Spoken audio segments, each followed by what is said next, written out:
What's up, San Diego?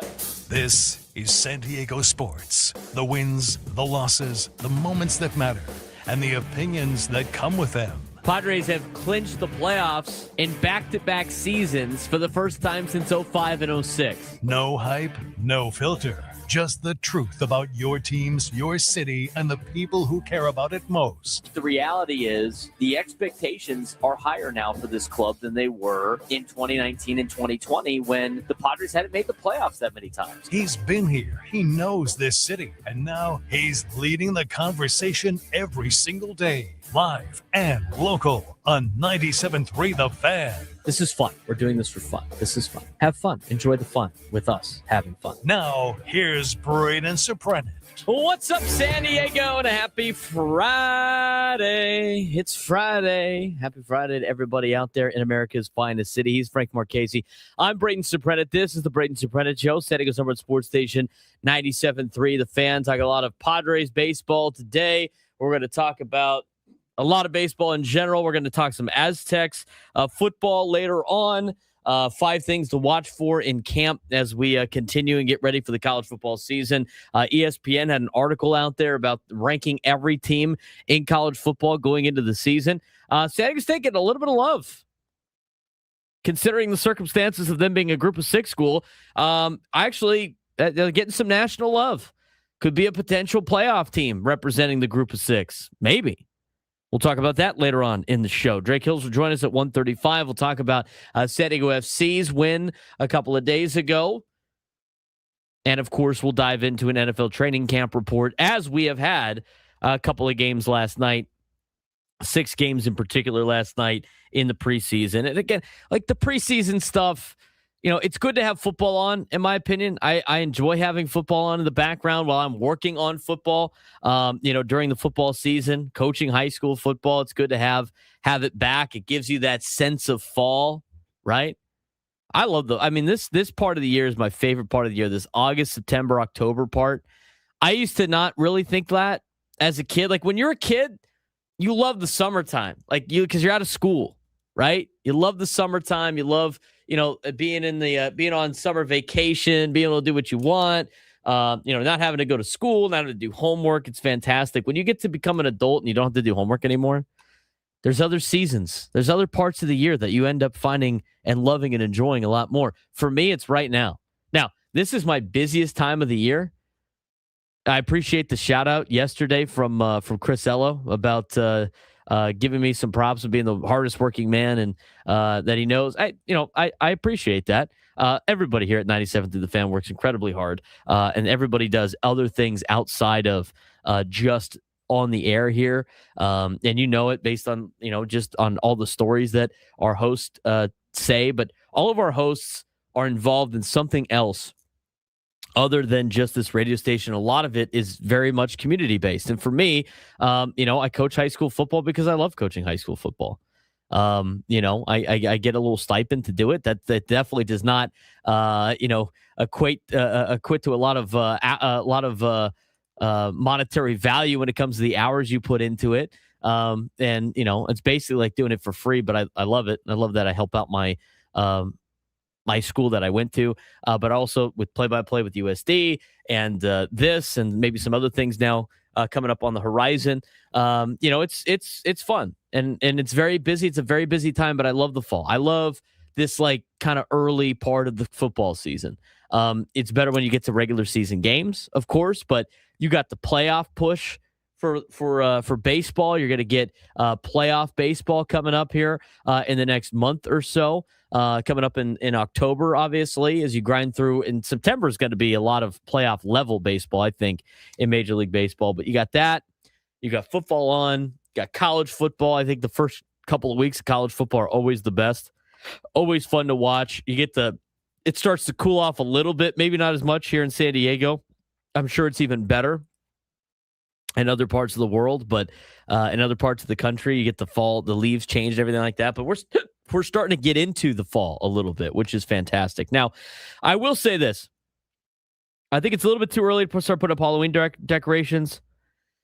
I think it's a little bit early to start doing certain fall things, right? Like I'm gonna tell you right now, like my dad enjoys a pumpkin spice latte.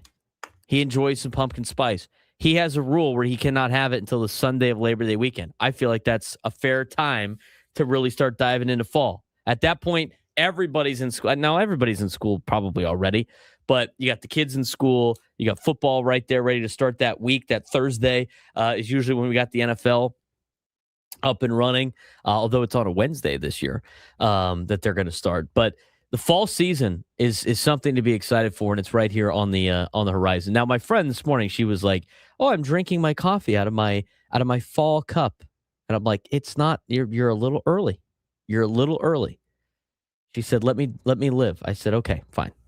You could go ahead and be early, as long as it's not super early with the Christmas stuff. If I have to start seeing Christmas stuff before Halloween, I'm gonna lose my mind." The fall season's great. It's one of my favorite seasons. I would imagine, if I had to guess, Frank, your favorite season would be winter. Or do you like the fall? Yeah, you like just to be frigid. Mm-hmm. You like the fall? It's all right. Fall's not bad. Why is winter superior for you? Because I get to live in my element. No, I get to be. What are you, the snow miser? I get to be Ann Polar Bear. I get to be happy.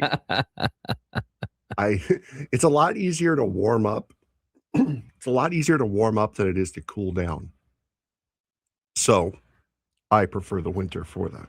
I'm sitting somewhere sweating is the worst thing imaginable. If I had to rank the seasons, it would be fall, and then it would be probably summer, and then it'd be spring, and winter would probably be the last one. And here's my thing about winter.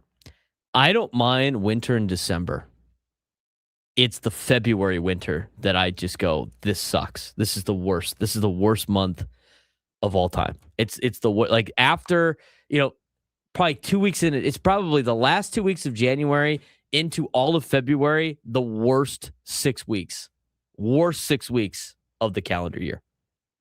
Because you're not at baseball yet. You're in the middle of seasons for hockey and the NBA before it really starts getting geared up. You don't have football anymore. It's the two worst. It's the 6 worst weeks.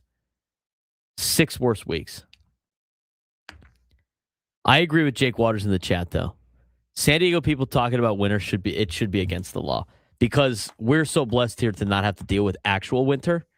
Now, Frank gets a pass because he actually understands and has lived in actual winter. But for people like here in San Diego that haven't dealt with serious winter, Midwest winter, Northeast winter, I think it's kind of hard for me to believe that, like, oh, I love the winter. It's like a little chill. It's nice. It's like 55 degrees. Excuse me? No, absolutely not. I couldn't live in like places that actually got real snow. I mean, I could. I would just not like it. I don't want to shovel snow. I don't want to get bundled up like this to then have to take it off every time I get inside. I don't want to do that all the time. I'll do it for Army, Navy, and all those cold places we go to for like a weekend. I don't want to do that for like months. It's just too much. It's just too much. Anyway, Field of Dreams game last night. Before we dive into Padres baseball, did not watch it because it was on Netflix. I did watch the highlights of it. Did you see how large their score bug was? I didn't think it was all that large. It was gigantic, Frank. What are you talking? Thing took up like the bottom corner of the screen. It was ridiculous. It was big, Frank. Yeah, now I'm seeing it again. It was huge. It was ridiculous. And you know why it's so big is because they had to put Netflix on the thing. I saw a tweet. It was like, anybody know what channel this is on? Anybody tell me what channel this is? It's Netflix. And they got so much flack from the first one. That's why they had to like update it. They had to make the change to the Field of Dreams game. That thing has taken up like the entire infield grass when you have the center field cam shot. Another thing. Your Netflix. You don't have to abide by any like sponsor nonsense, whatever. You don't have to do that. You could do whatever you want with this score bug. Why not help it fit the Field of Dreams theme Like Fox did. and just go all in with it? Like Fox did. Remember when Fox had the Yankees White Sox? They had the old school logos on there. Now the Yankees logo is still the same. It's never changed. But they had like the green scoreboard. It looked like the scoreboard that they were manually changing out in the outfield. It was great. It matched the theme of the behind the the padding, everything like that. It fit the deal. This looks like it just it's like the bad bug that they put on like MLB The Show. Yes. To like replicate what the bugs look like for a TV broadcast. It's terrible. Now, the actual broadcast was good. They had Matty V on the call. It's kind of hard to screw up a Matty V game because he's elite. But there was a couple things that I thought was funny about the game. The Netflix bug was ridiculous. That was ridiculous. The other thing that I think is funny about it's just ironic, really. It's the movie Field of Dreams, right? Mm-hmm. Is basically like the purgatory for the Black Sox scandal, right? They're stuck there. They're trying to like get out. And they had the Black Sox scandal, right, of betting on games. That's why they were stuck in this like Field of Dreams purgatory, right? You follow me so far? Yes. So that whole thing's around illegal gambling and gambling on sports. And you're doing this Field of Dreams game, which is based off the movie. Yet you have like these gigantic signages for Poly Market and for FanDuel and for DraftKings, like all over the back fence, all over behind home plate. Like, yeah, I know like behind home plate was like changing their banner ads, but it was like, come on, man. I just, it's ironic, really.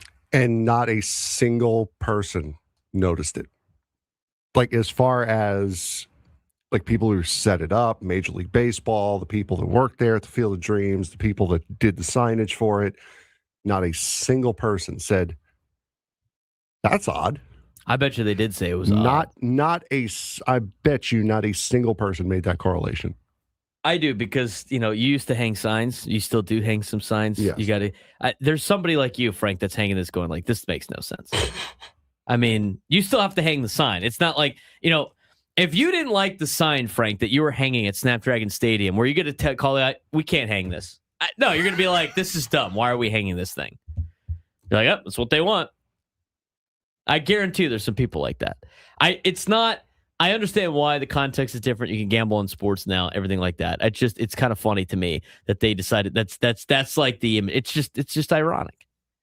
Now, in terms of like the overall game, Phillies kicked the living daylights out of the Twins. The Twins aren't very good. Twins are battling for a playoff spot, even though they're 3 or 4 games under 500.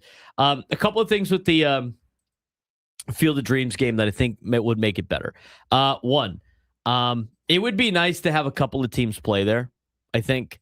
I also think the fact that you only play one game is kind of ridiculous.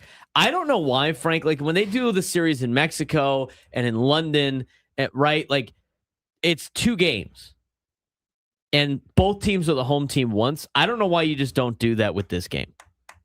I like, why not play at least one? Like I know they played the minor league game there, but you're putting all of this time, money, and effort into the stadium, and you're going to play there once. And then you're going to make these guys travel back up to Minnesota?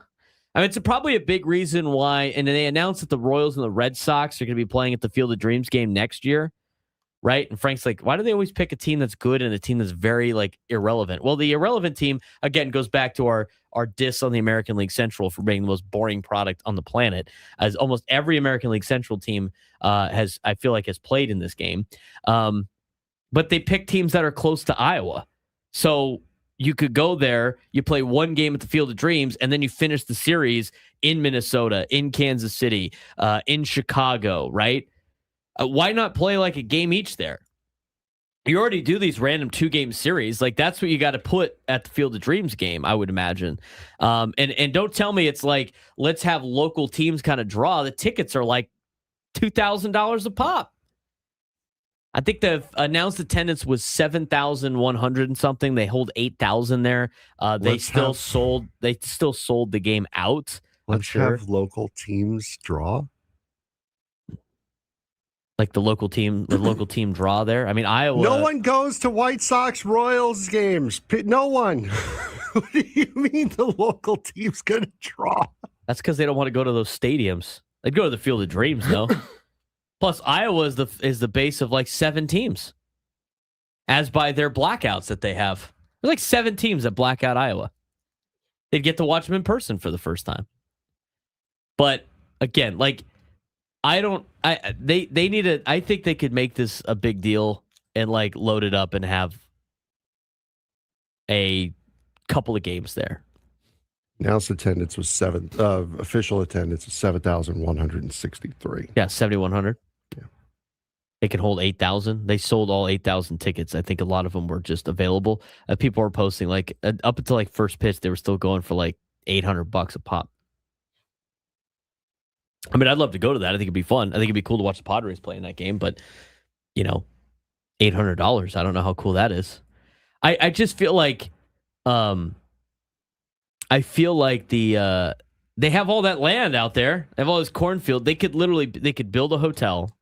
They could build. I mean, if they're going to invest in this thing, I think you got to make it more than just one game, because I think it's a lot of effort just for one game. Maybe it makes sense on their margins, but I know they built a complex over there, so I know they're using this for like travel ball tournaments and stuff like that, which is great. And I'm sure it's doing great in terms of tourism for the local community over there in Iowa. But I just feel like it needs to be played a little bit more than just once. 2 games there I think would be great. I mean, you're bringing everybody out there. You have this whole hype, the pregame, whatever. I get that you could do that for football. For baseball, Frank, I just feel like just more than one game would be great. Like the Speedway Classic last year. That's one you kind of understand. That's a one shot. That's a one game deal. Playing a baseball game inside of a racetrack. Yeah, you don't want to play multiple games there for sure. This is a purpose-built stadium for baseball.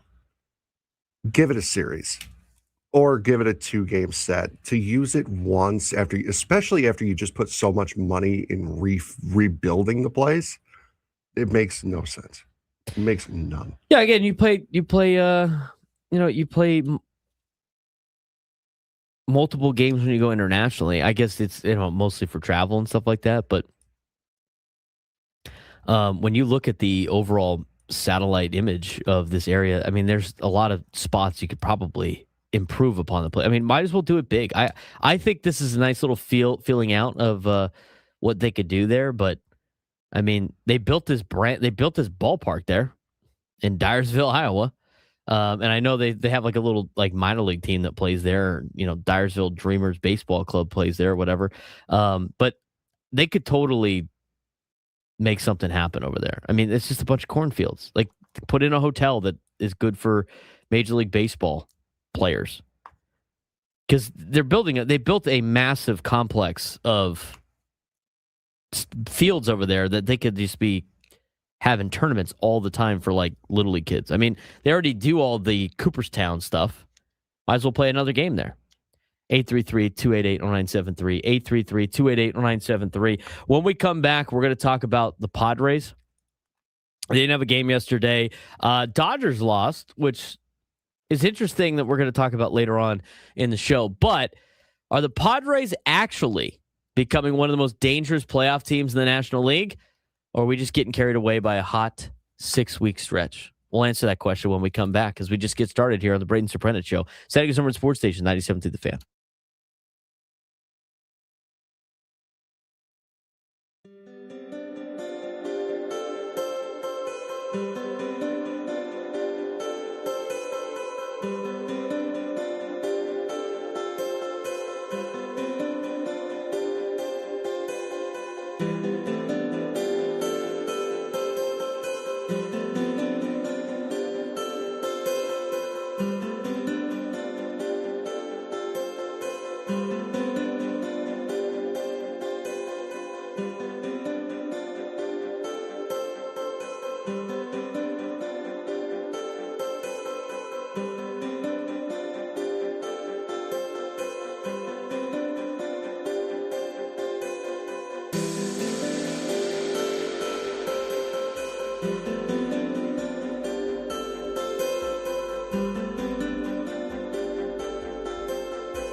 1024, broadcasting live from the Bill House Studios. We know how.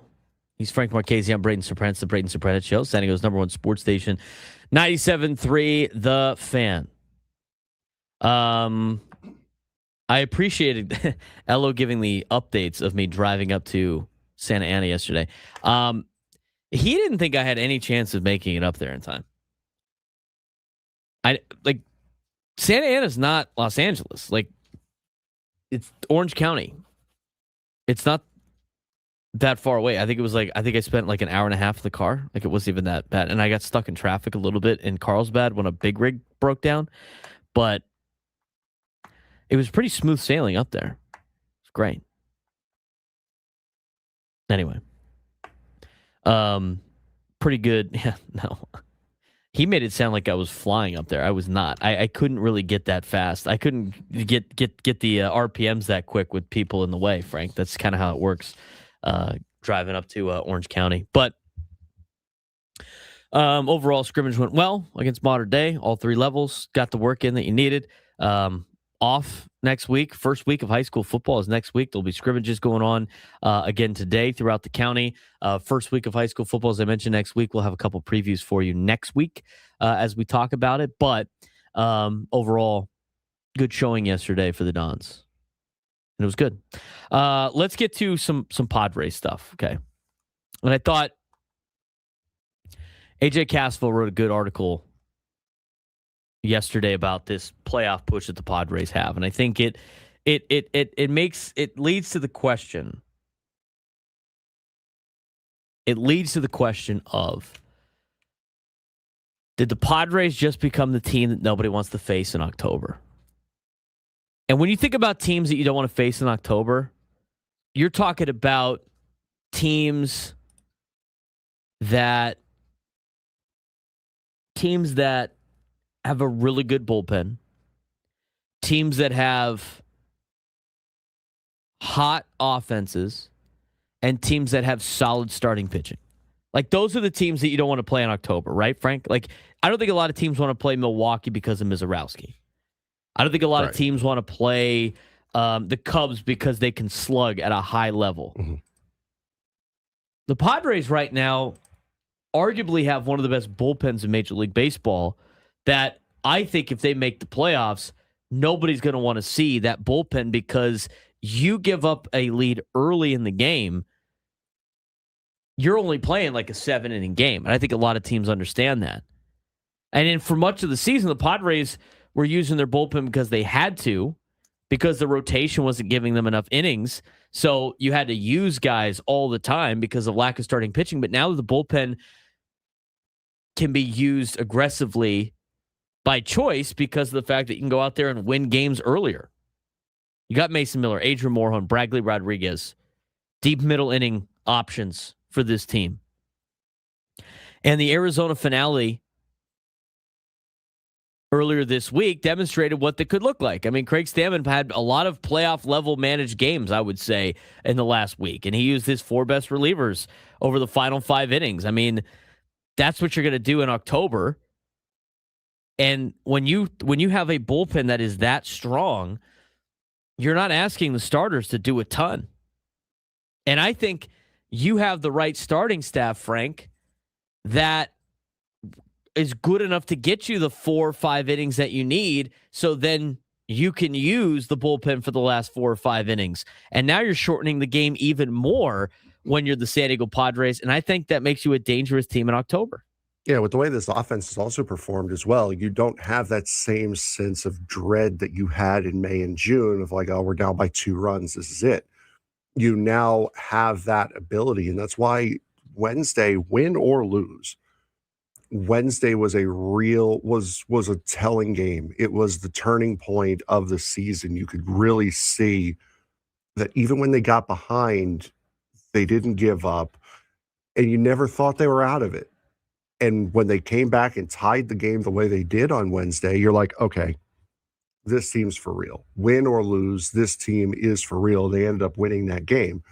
So I think it is becoming one of those teams. I think they need to show a little bit more, and they need to show they can sustain this.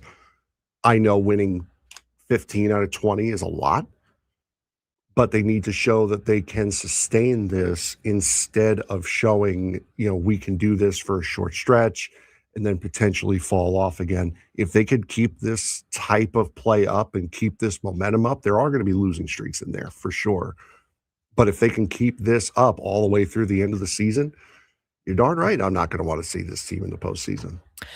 And the rotation, to go back to it, I mean, it looks legitimate. It is not the best rotation in baseball, and it is not going to be a rotation that you're necessarily super afraid of. But what makes it a tough rotation to deal with is the fact that they are not being asked, and they will not be asked, to have to carry this pitching staff in October because of how good the bullpen is. And when you're looking at Michael King and Casey Mize and Robbie Ray, even Walker Buehler, Randy Vasquez, potentially Joe Musgrove, this is a rotation that can get you to the postseason, but also one where if you ask them to only get you like 4 or 5 innings, it becomes a lot more of a legit rotation than you initially anticipated, or on top of that, what you thought was going to be the rotation because of injuries and how they've played at the beginning of the season. I mean, you got King, that is, a very reliable piece. He gives the Padres a legitimate top of the rotation presence. I don't necessarily know if he's ace type level, but if you'd only need him to go 4 or 5 innings, that's a pretty good number one. You've got depth too with Walker Buehler. I mean, he just delivered 6 innings of 1-run ball against Milwaukee, which allowed San Diego to preserve its bullpen. And if Walker Buehler can consistently look like that version of himself, add in Casey Mize and Robbie Ray, who neither have completely settled into their Padres identity yet. And, they both have proven track records. That's different from asking somebody to simply eat innings. I mean, now you have like weapons out there in the starting rotation, which I think leads to this bullpen being even more dominant in the postseason. And so now you have the bullpen that kind of benefits the starting staff. You have a legitimate pitching staff that can win you games in October. And then that leads to the offense, which has become deep enough now to change how you manage a lot of these games. And it might be the most underrated development of this Padres team. The Padres aren't just relying on, the top of the order, Machado and Tatis, Merrill, to hit home runs and to create a lot of offense. You're getting important contributors like a Luis Rengifo, like a Ty France. Your catching situation with Luis Camposano and Freddie Fermin has improved dramatically on the offensive side. Austin Hayes, in a very small sample size, has mattered immediately as a guy that can tag left-handed pitching. Plus you still have, Gavin Sheets potentially in the mix, and hopefully he can play with his plantar fasciitis. But, earlier in the season, the Padres needed their pitching to keep games close because they couldn't consistently score. And now they are capable of putting crooked numbers on the board. And Tuesday this week was the perfect example. They had 5 runs by the second inning, and that allowed Buehler to simply manage the game rather than have Stammen deploy the bullpen early. This team is a team now that is built to win in October. There's a couple of more aspects to that we want to talk about, but the Dodgers lost last night. The lead is still 8 games, but the way the Padres are playing, the way the Dodgers are playing, are the Padres good enough to potentially win the NL West? Or should the goal be simply getting into October? We'll talk about that next.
10:40 on a Friday.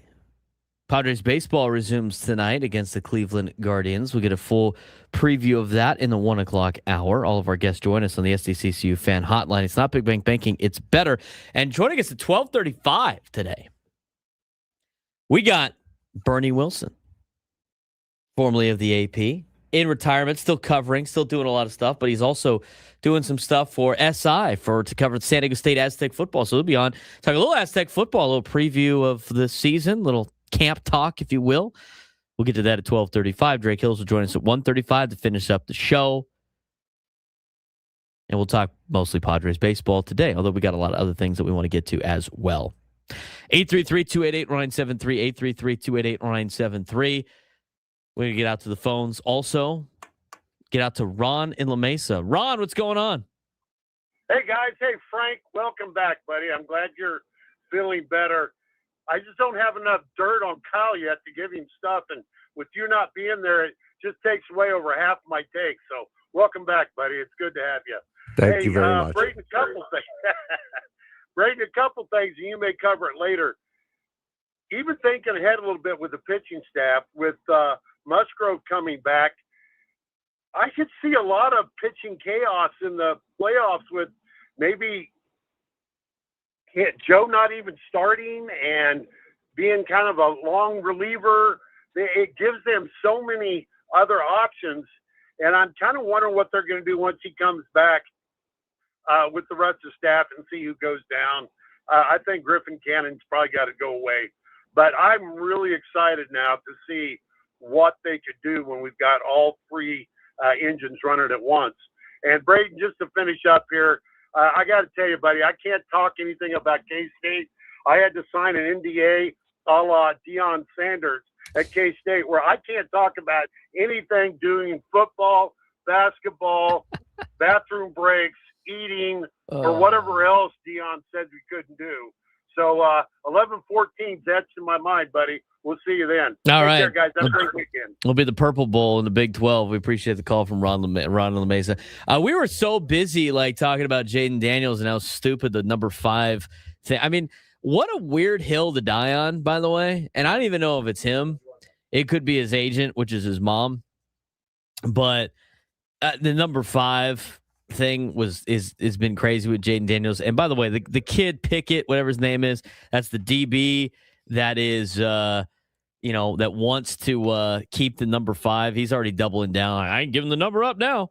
I mean, it's just a weird hill to die on. But that has distracted us from another story that we didn't even get to. Frank, did you see the Colorado Buffalo media rules? Did you see that? You didn't see that? No. Let me tell you. This is fantastic that we allow. This is what we're doing. So, from Tony Farmer on social media, he got a hold of this. Colorado Buffs football told media that nothing from practice can be reported. Reporters may not take notes, have their devices with them, or report on the practice afterwards. So here's the rules that they handed out to their media members to cover Colorado football. What's the point of having? It's going to get better for you. I want you to listen to this. I want you to listen to this as I am the AI voice telling you, reading the email for you. This is an email that these guys got, the media members that cover Colorado. Football open practice at Franklin Field on Thursday, August 13th. So this happened yesterday. This will run very much like Tuesdays did. There will not be an open photo window, and the same rules will apply. Since there's no media availability afterward, we won't hold your backpacks, and we're asking to leave any phone or devices in your cars. If you forget or have need to not leave them in your cars, we will bag them upon entry and return them upon exit, similar to the process for the public. You may have seen on social media the public entrance move from the northwest to southwest corner, blah, blah, blah, but we still have the media entrance lot, yada, yada, yada, yada. The Folsom parking garage is the primary lot, and overflow lot is 436. Garage closer to the CU Event Center. You need to pay at both locations. So you do have to pay to park to go cover this, and you can't bring your phone inside. No documentation of any kind. Here it is. You are not allowed. No note-taking of any kind, written, typed, dictated, or otherwise. No photography, videography, audio recording, sketching, or diagramming. No live coverage, live posting, or real-time updates of any kind during practice. No reporting. The following may not be reported or characterized in any way during or after practice. This list is illustrative, not exhaustive. Injuries, player participation status, limited or modified participation, or the presence of any player in non-contact jersey. You cannot talk about the depth chart, rotations, personnel groupings, or position changes, offense or defensive schemes, formations, alignments, play calls, signals, or terminology, trick plays, special teams looks, or situational packages, individual player performance in team or competitive periods, any tactical, strategic, or personal information of any kind. Some of that makes some sense, but not all of it. This practice stuff that if I were covering a team, like if they ran a trick play in practice, I'm not going to put in the thing. It's like, oh my God, they ran a new trick play today. Like I would never write that. We're going to get to the breakdown of this in a second. Observation only. This practice is open for viewing purposes only. It is closed for all reporting, recording, and documentation purposes. Nothing observed at practice may be reported, published, posted, broadcast, or otherwise shared in any form or any platform anytime. No cell phones, tablets, cameras, video equipment, audio recorders, Meta smart glasses, and any other recording-capable devices are prohibited. Devices will be bagged and stored and returned upon leaving. This applies to all attendees, including credentialed media. This is where the backpack will come into play. If you just leave your phones and all other devices in your backpack upon arrival, we will have them back to you when you get to room 319 for media availability, if there is any. That is ordered in order to cover the mediocre Colorado Buffaloes. All right. What you're about to hear right now. You have to pay to park to cover them. When you go, you are allowed to watch practice, but you cannot tell anybody what actually happens at the practice. You cannot write about it. You cannot take notes about it. You cannot film anything. And you are expected to cover this team. I would say kindly kick rocks. This is what you're hearing is in my head right now as I write this email to Colorado as a Colorado Buffaloes football sports writer. Dear to whom it may concern. Next time, I suggest you write a list of what I can report on because I feel it would have saved about 40 trees. I do have a question, since you said I can ask questions. What am I doing here if I can't write about the team you are paying me to write about? Kind regards, a former Colorado football writer. Send. Here's my thing. Okay, this is a very simple thing that Colorado could do, like every other team. Okay, like I've been watching TCU camp updates almost every single day since they started camp.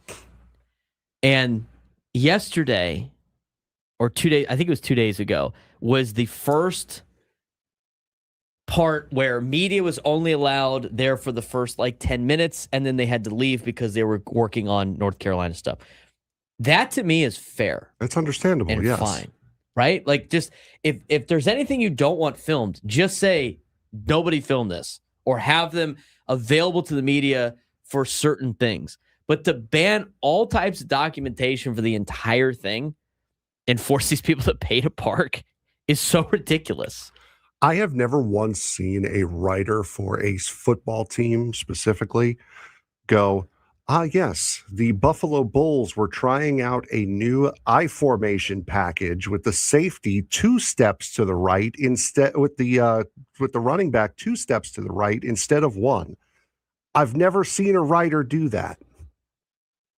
Why would they feel the need to say that type of thing? Like, they put the obvious stuff in there. It's like, yeah, we know you can't do that. Like, we wouldn't do that. But here's the thing. Like, most of these people are I can't doing take a picture of the kid walking off the field. Like, just as a random shot, he could be doing anything. He'd be going in to go to the bathroom.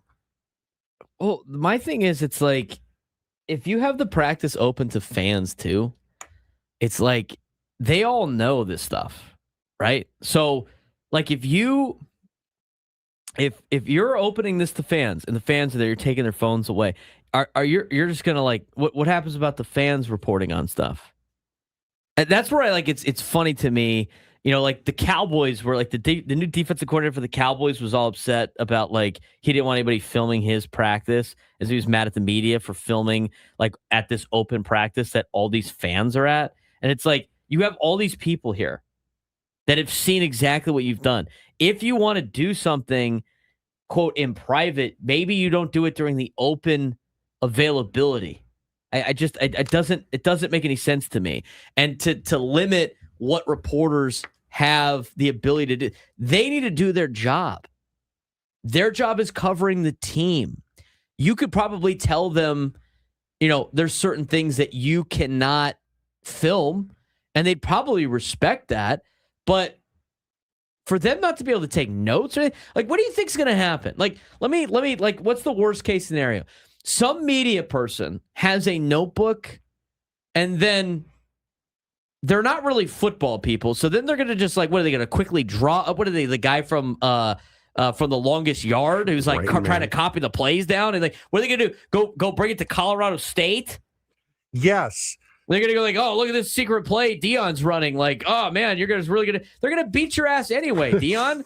Everything's on tape. They're gonna lose by 45 instead of 52. Come on, dude. It's so ridiculous. I mean, if I was any media outlet, I would specifically be like, we're not covering Colorado. Mm-hmm. If you want to cover yourself and, like, you just, like, put out puff pieces all the time about how great you are when you guys go, 4-6 in your first 10 games, by all means, go ahead. People are not going to they're not going to buy into it.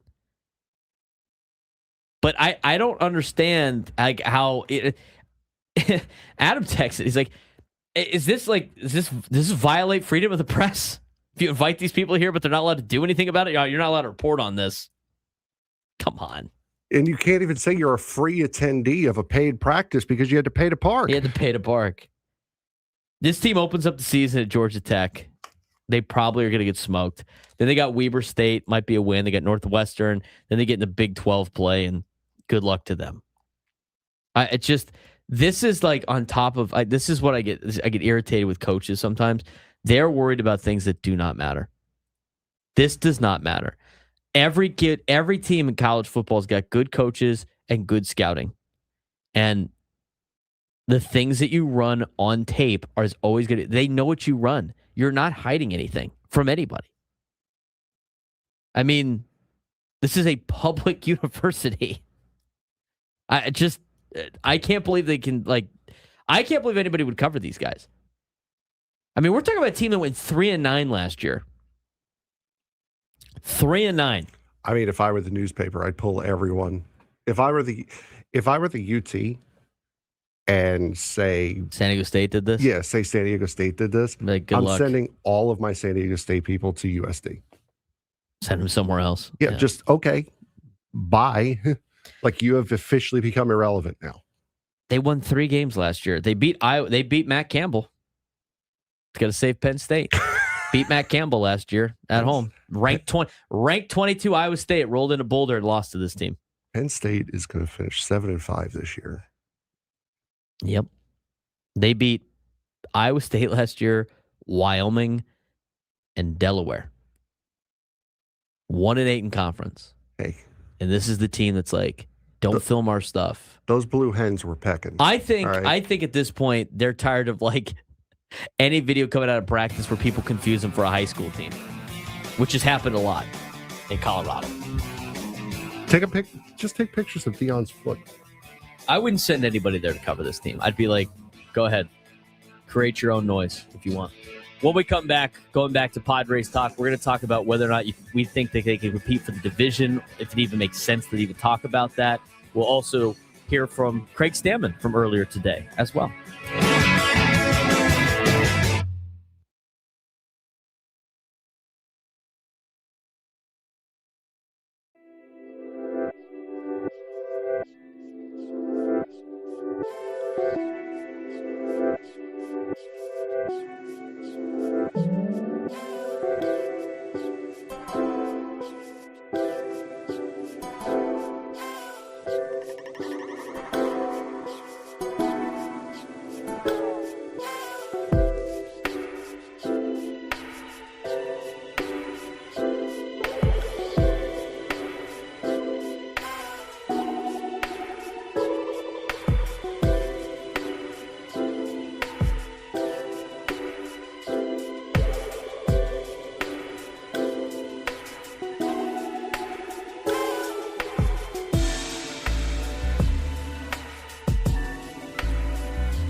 11 o'clock on a Friday. Hope you guys are all got a good weekend plans. Last couple of weekends of the summertime, of course. Now, summer doesn't officially end until September 21st. Fall solstice. I don't even think that's a real thing, but that's like when the first day of fall is. So, enjoy the summer time while you can. Although, this is around this time of the season where you're ready for the next season. That's how this thing works. Last couple of weeks of winter, you can't wait for spring. Last couple of weeks of spring, you can't wait for summer. Last couple of weeks of summer, you can't wait for fall. Last couple of weeks of fall, you're like, it's time to put on some sweater weather. Time to some sweater weather. Anyway. All right, let's get to something I want to talk about with the Padres. But I agree, like, just to kind of finish this with Colorado and how they're treating their media for no reason. If I was a media outlet in Denver or Boulder or anywhere else that potentially was supposed to cover the Buffs, we're not covering the team anymore in terms of being there. And every time they lose, we're destroying the team. We are just absolutely putting them in a body bag every time they lose, which, by the way, Georgia Tech might smoke them in the first game. But we'll see. All right. Here is the big question that we went to break with, and I think it's I don't want to nurse too much energy into this because it's still a ways away. But it's not crazy yet to think that the way that this Padres team is playing, and I get they've won 5 games in a row. They finally got the run differential in a positive spot. They've had a good last couple of weeks. Okay. It's a little bit of a hot stretch. They're only a half game in front of Philadelphia for the number 5 wild card spot. But did anybody watch the way the Dodgers lost yesterday? Was it your week to watch them? No. That was actually last week. Did you hear what happened in the Dodger game yesterday? No. So the Dodgers played the Brewers yesterday, and I kind of agree with one of my friends who was talking to a Dodger fan. They said, thanks for sweeping Milwaukee for us. So we can like climb up the leaderboard, try to get the 1 seed. He responded with, I don't know if that's a good thing because Milwaukee's not going to go on extended long losing streaks. They're probably going to take their anger out on the Dodgers. So yesterday, Dodgers and Brewers. The Dodgers just choked it away yesterday. But it was even like at the beginning of the game, the Brewers got the first couple of runs due to a Roki Sasaki walking somebody in with the bases loaded. If you look at the scoring plays, Joey Ortiz walked to score Gary Sanchez to make it 1-0. In that same inning, David Hamilton walked that scored Andrew Vaughn, and the Milwaukee Brewers had a 2-0 lead in the fourth because Sasaki walked in 2 batters with the bases loaded. Dodgers then put up 4 runs in the 5th and 6th inning, 1 in the 5th and 3 in the 6th. They had a 4-2 lead going into the 9th inning. 9th inning, not great. Not great for LA. They had a 2-run lead in the 9th inning, and Milwaukee, this is how the 9th inning went for Milwaukee. They brought Edwin Diaz in to replace Tanner Scott. Edwin Diaz strikes out William Contreras. So they're 2 outs away from winning and extending the losing streak for the Milwaukee Brewers. Joey Ortiz, single. David Hamilton, single. Jackson Chourio, single. Makes it 4-3. Garrett Mitchell, single. Ties the game up at 4. Gary Sanchez strikes out, and now Alex Vesia is coming in to try to send this thing tied to the bottom of the inning, and he gives up a single to Jake Bauers to make it 5-4. He walks Andrew Vaughn, Christian Yelich grounds out, and the Brewers put up 3 runs in the top of the 9th inning. Fly out Mookie Betts, Max Muncy, punch out, Kyle Tucker fly out, and the Brewers get the job done. With the win for Milwaukee, it gives the Dodgers an 8-game lead on the Padres, which is still a lot. But this is a Dodgers team, Frank, that has been struggling over the last couple of weeks. They have not been playing good baseball. They've come back down to earth a little bit. They are currently the number 3 team in terms of the standings. And the way Arizona and the Padres have been playing and the way the Dodgers have been playing, I don't think it's out of the realm of possibilities that the Padres and the Diamondbacks put a little pressure on Arizona, on LA in the next couple of months, in the next 2 months, the remainder of really the month and a half, right? So in the last 40-something games, all of a sudden there might be a little bit closer of a deal. And the way this Dodger team is playing with the age that they have, they're showing that they're a little bit more human as of late than they had in the previous couple of months. It's always a nice reminder when you see guys like Roki Sasaki and when you see guys like Edwin Diaz, from my perspective. Sometimes the best signing you make is the one that you don't make. Those two have fallen so far below expectations. Roki Sasaki had a good couple of months, and this has been a bump in the road for him, but he has been a disappointment a majority of his time in the major leagues. And Edwin Diaz going to Los Angeles, for me, didn't bother me. It's like, okay, that really stinks, but is what it is. What bothered me the most about the Edwin Diaz thing was when the Mets went there in April and the Dodgers basically rubbed it in the Mets' face. Like, hey, we got Edwin Diaz, with the video of I wanted to be on a winning team, and the other. They do that for every one of the players they sign too. That is such a low-brow thing for any organization to do. Childish, minor league, whatever. I don't think, though, they do look bad. They have looked horrible over these last couple of weeks. Until you get, I think, within 4 games, inside of 4 games, I don't think you can really say that they're fighting the Dodgers for the division.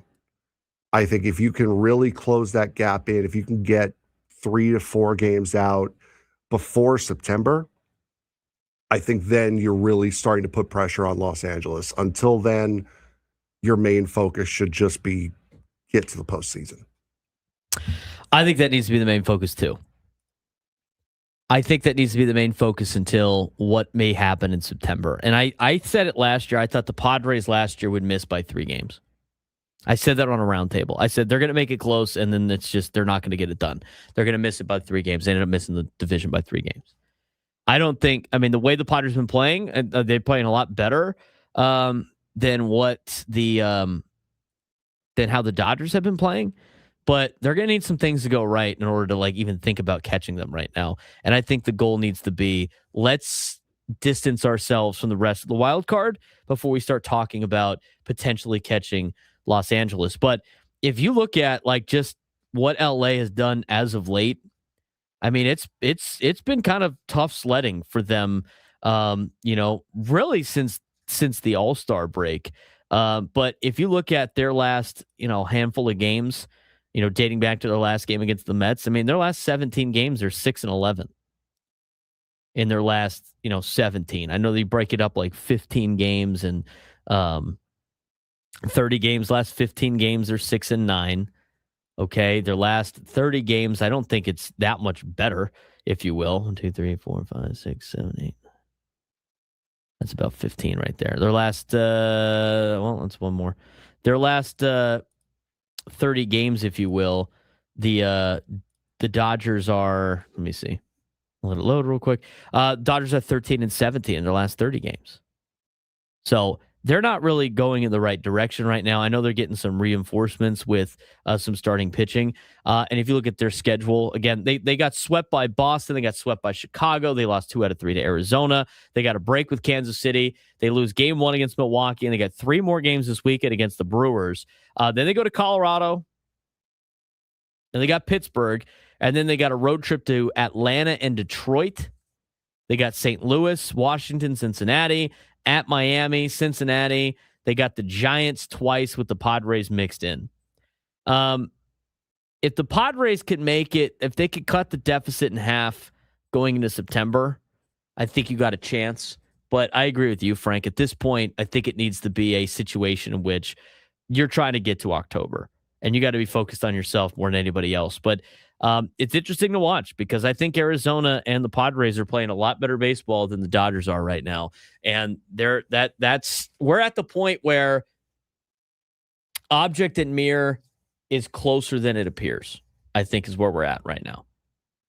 It's not super close like in Jurassic Park yet.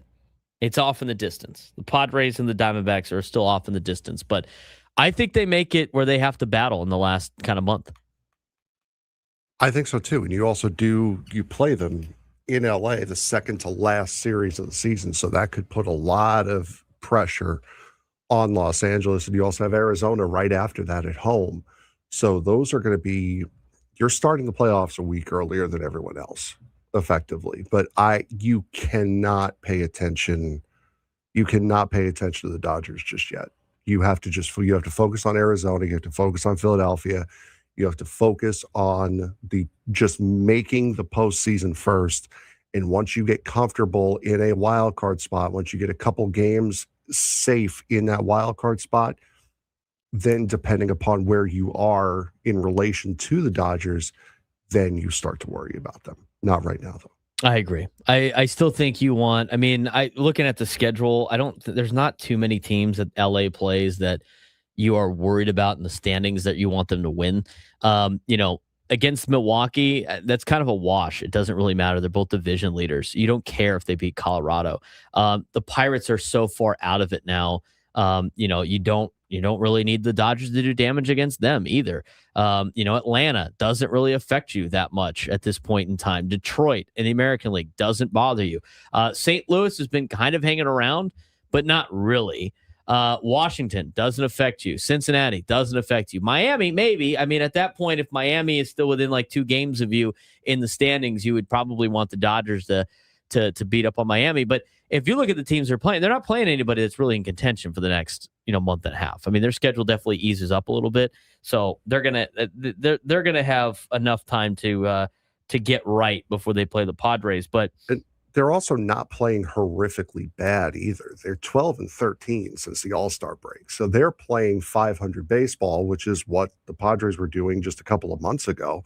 The difference with them is they're such a juggernaut and they have such a star-studded team that they shouldn't be doing what they're doing, when in reality they're playing 500 baseball right now.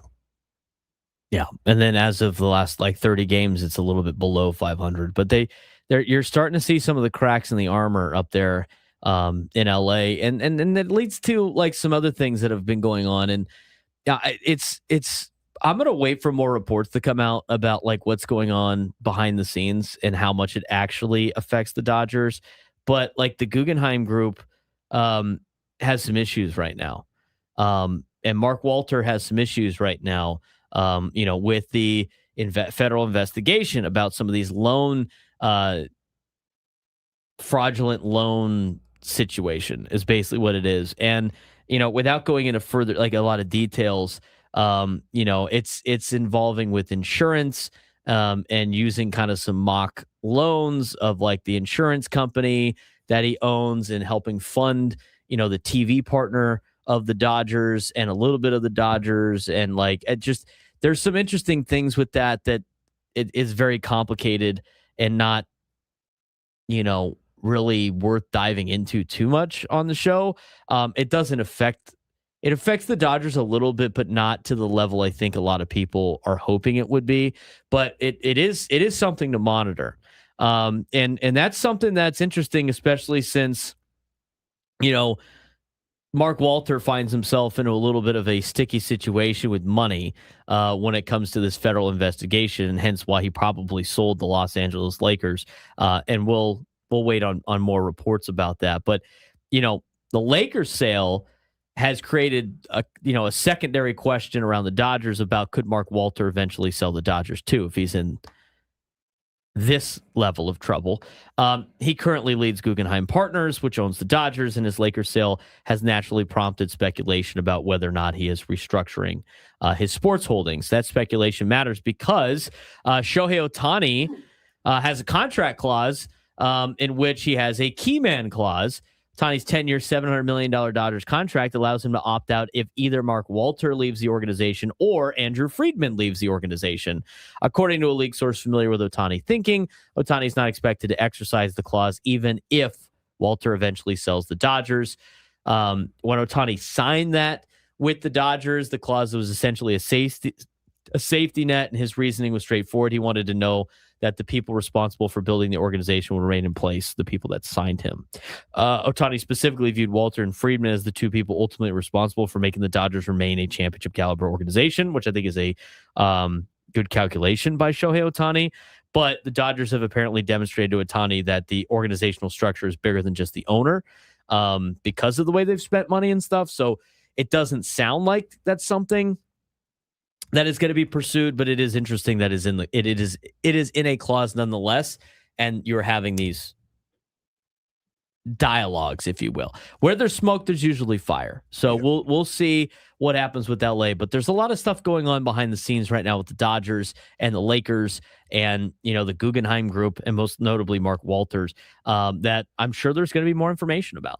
Yeah, there's that clause in Ohtani's contract really came back to light yesterday, which is why so much of it has come around yesterday and today.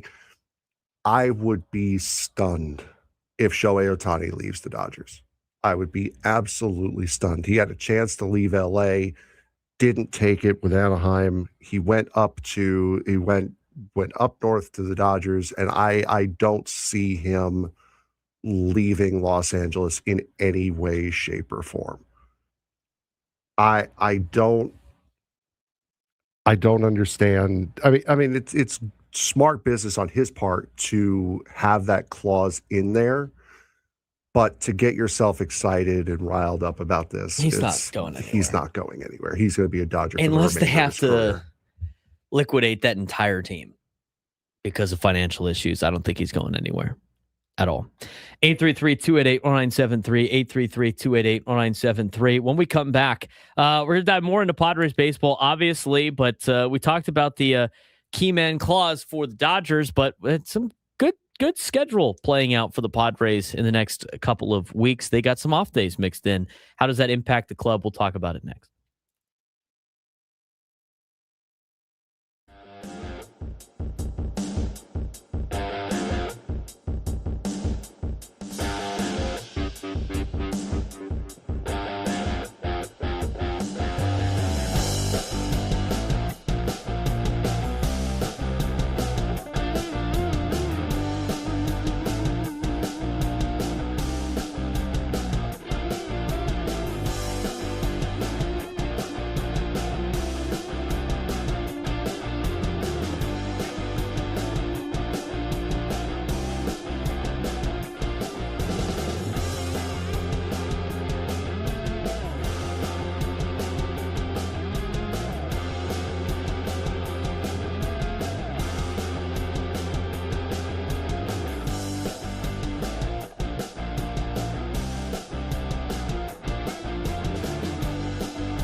Broadcasting live from the Bill House Studios, we know how. He's Frank Marchese. I'm Braden Surprenant. This is the Braden Surprenant Show, sending us number one sports station, 97.3, The Fan. Where'd you go, Frank? There he is. Welcome back, buddy.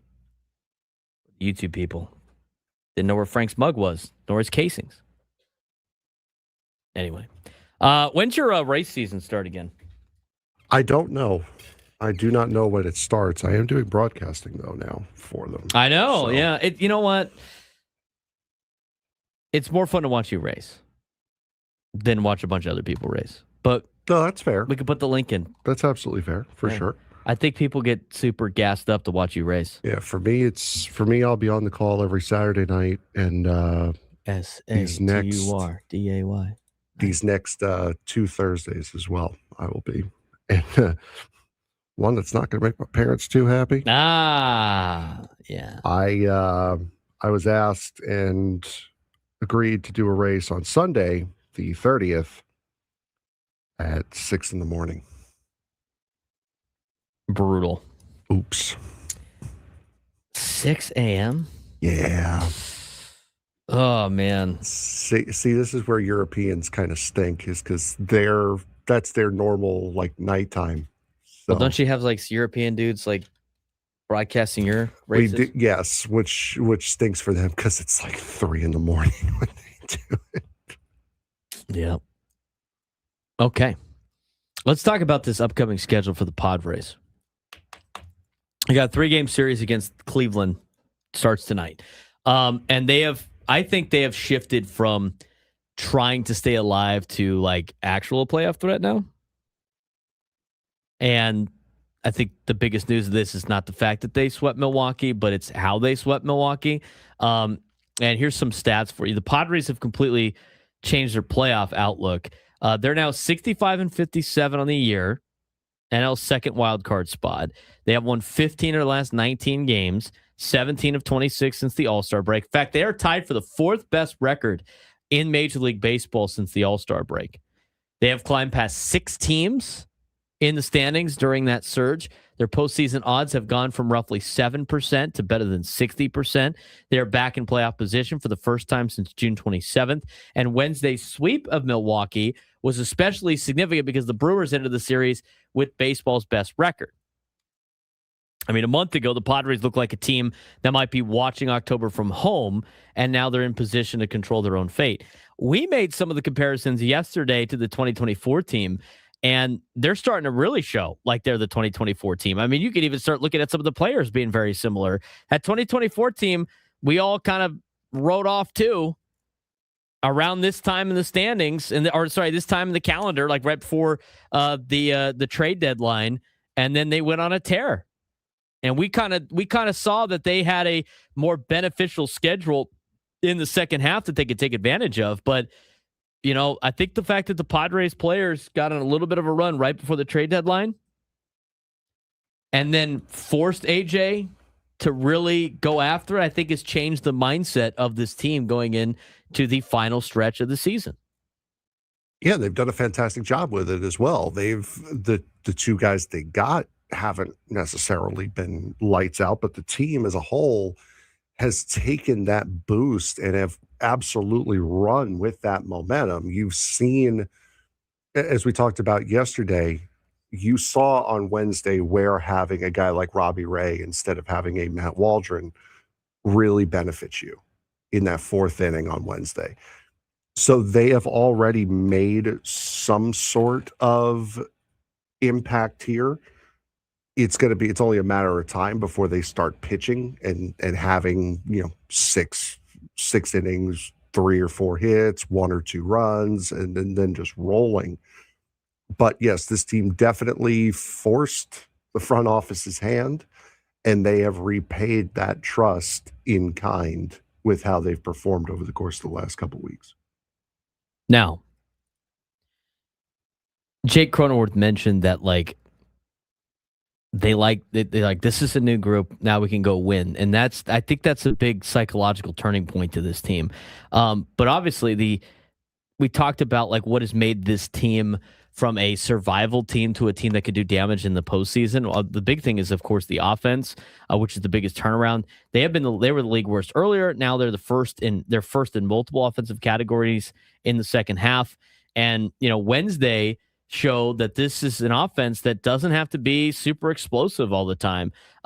They just gotta have timely hitting.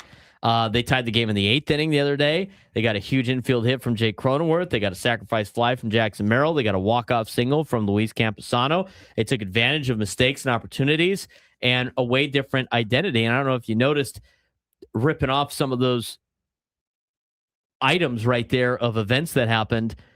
Did you notice the fact that I used there was a different name every single time? I think that's a huge factor, too, to this offense. Oh, it absolutely is. And can we address something really quick? Because I've seen it in the chat today. I've seen it in the chat yesterday about, swap Cronenworth and Manny in that spot, and the game's over.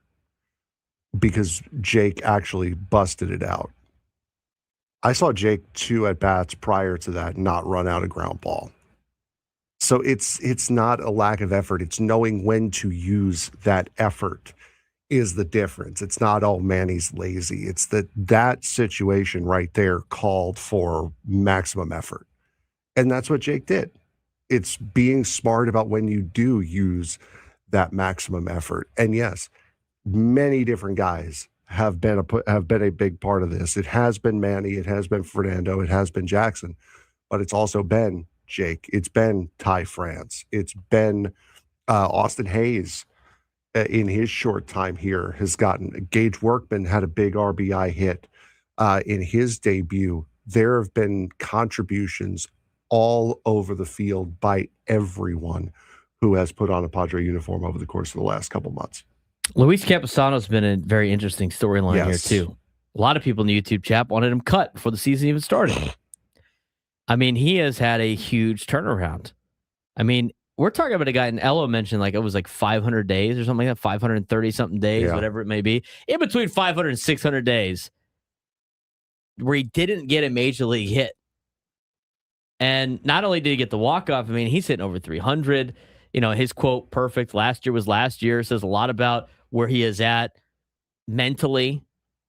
And it's not about one walk-off hit that he got. I mean, this is a team with Luis Camposano that have really benefited from Camposano being in the lineup and, due to injury. I mean, they have another player contributing in a position that they desperately needed some production. It's not just Camposano, it's also Fermin. And the way Fermin has been able to contribute as well. I mean, the catching position has been great. Bullpen becoming a weapon. Padres winning close games. I mean, these are all recipes for success. And now they have some off days. Now they're not going to have to play more than 6 days in a row for the foreseeable future until about September, which I think is good news. Looking at sometimes you like to look at the Padres schedule in terms of travel. This is, I think, this is the last of their long road trips, if I'm not mistaken. I believe this is the last of their East Coast trips. They go to Cleveland and then Flushing. Right. They knock out the trip to they go to Tampa and Cincy one more time. Okay. All right. So but then after that, they stay on the West Coast. So there's 2 days in September, they're in Cincinnati. And then they got the Yankees and Nationals at home. Then they go to San Francisco. They go to Colorado, which is in the Mountain Time. That's it. I mean, after that Cincinnati trip, you play one series outside of the Pacific Time Zone, and that's only the Mountain Time Zone. And it's only the Mountain Time Zone in a place that you've played multiple times. And I think that's how they do it for a lot of teams. I think that's mostly division opponents late. Unfortunately, for Miami, they got to go to the West Coast near the end of the year, and there's probably some other teams like that. But the Padres get 3 East Coast teams at home in the month of September. They have to play 2 games in Cincinnati. That finish up a road trip that started in August, and then they got September 7th, a holiday.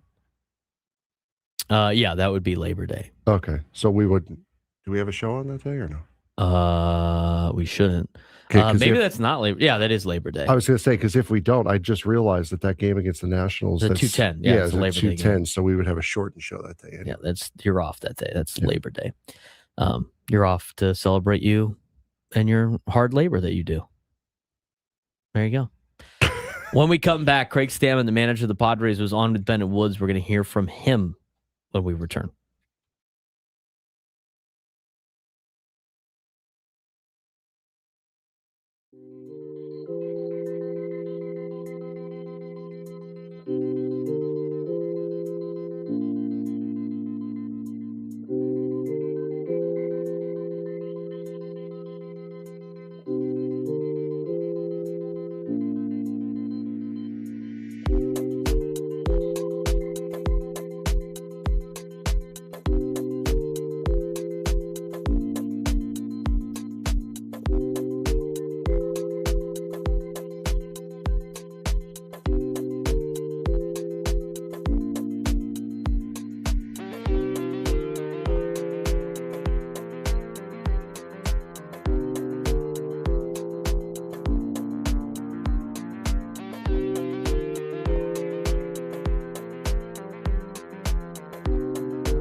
Baseball coverage on 97 to the Fans presented by Xfinity. Score the most reliable Wi-Fi, one price, 5 years guaranteed. Xfinity, imagine that. We're going to get to our sports thread in just a second, but we do have a very important game today in Little League Baseball. Sweetwater Valley will be taking on Hawaii again, and the winner will be going to Williamsport. That game will start at 6 p.m. Pacific time. It will be on ESPN. Padre game tonight starts at, 4 something? 4:10. 4:10. So, hopefully, by that time, the Padres have knocked off. Hopefully, they can have a quick victory over Cleveland tonight, and then you can go over to ESPN and check out Sweetwater Valley Little League as they will take on Hawaii. Winner-take-all game that will go to the to Williamsport in the Little League World Series, representing the West region. That will be coming up at 6 o'clock on ESPN. So we got NFL football on, preseason football. We got Major League Baseball going on. We got the Little League World Series about to get started. Hopefully we can have a team here punch their ticket to Williamsport and represent San Diego out in the West and the West region in Williamsport, Pennsylvania. Lots to get to in the sports world. So much so that we have to cover it for you in our sports thread. A lot more than just Padres baseball. You know that group chat? The one that's always blowing up with the biggest sports takes, debates, and breaking news? You got barbecue back there, and you didn't invite me? Yeah, we've got that too. Welcome to the Sports Thread, where we break down the top 5 stories in sports, just like you would with your crew. Oh, no! Disaster! What a bad idea! No filters, no silence, just real talk. All right, Frank, what we got going on today? I'm not going to do a number gimmick for this one since this is going to be a kind of a standalone bit, but the San Diego Gulls, your San Diego Gulls, our San Diego Gulls. Everybody's goals. Not quite Ben Affleck, but where is Ben Affleck? Where did I move Ben Affleck? Oh, no. I know he's still here. I know for a fact he's still here. Where did I move Ben Affleck? Man. That's not good. Where is he? Oh, there he is. Okay. Here, Ben Affleck. I moved some stuff around in there, and I couldn't find him. I knew he was still there. The San Diego Gulls yesterday announced their promotional schedule for this upcoming season. Saturday night, October 10th, be your home opener, orange carpet tailgate, and there's also an Aloha shirt giveaway. Oh, wow. There you go. October 21st against Coachella Valley will be a novel night out. That's interesting. I wonder what that could be. Faith and Family Night for San Jose. Halloween night, there, of course, will be a thing for Halloween.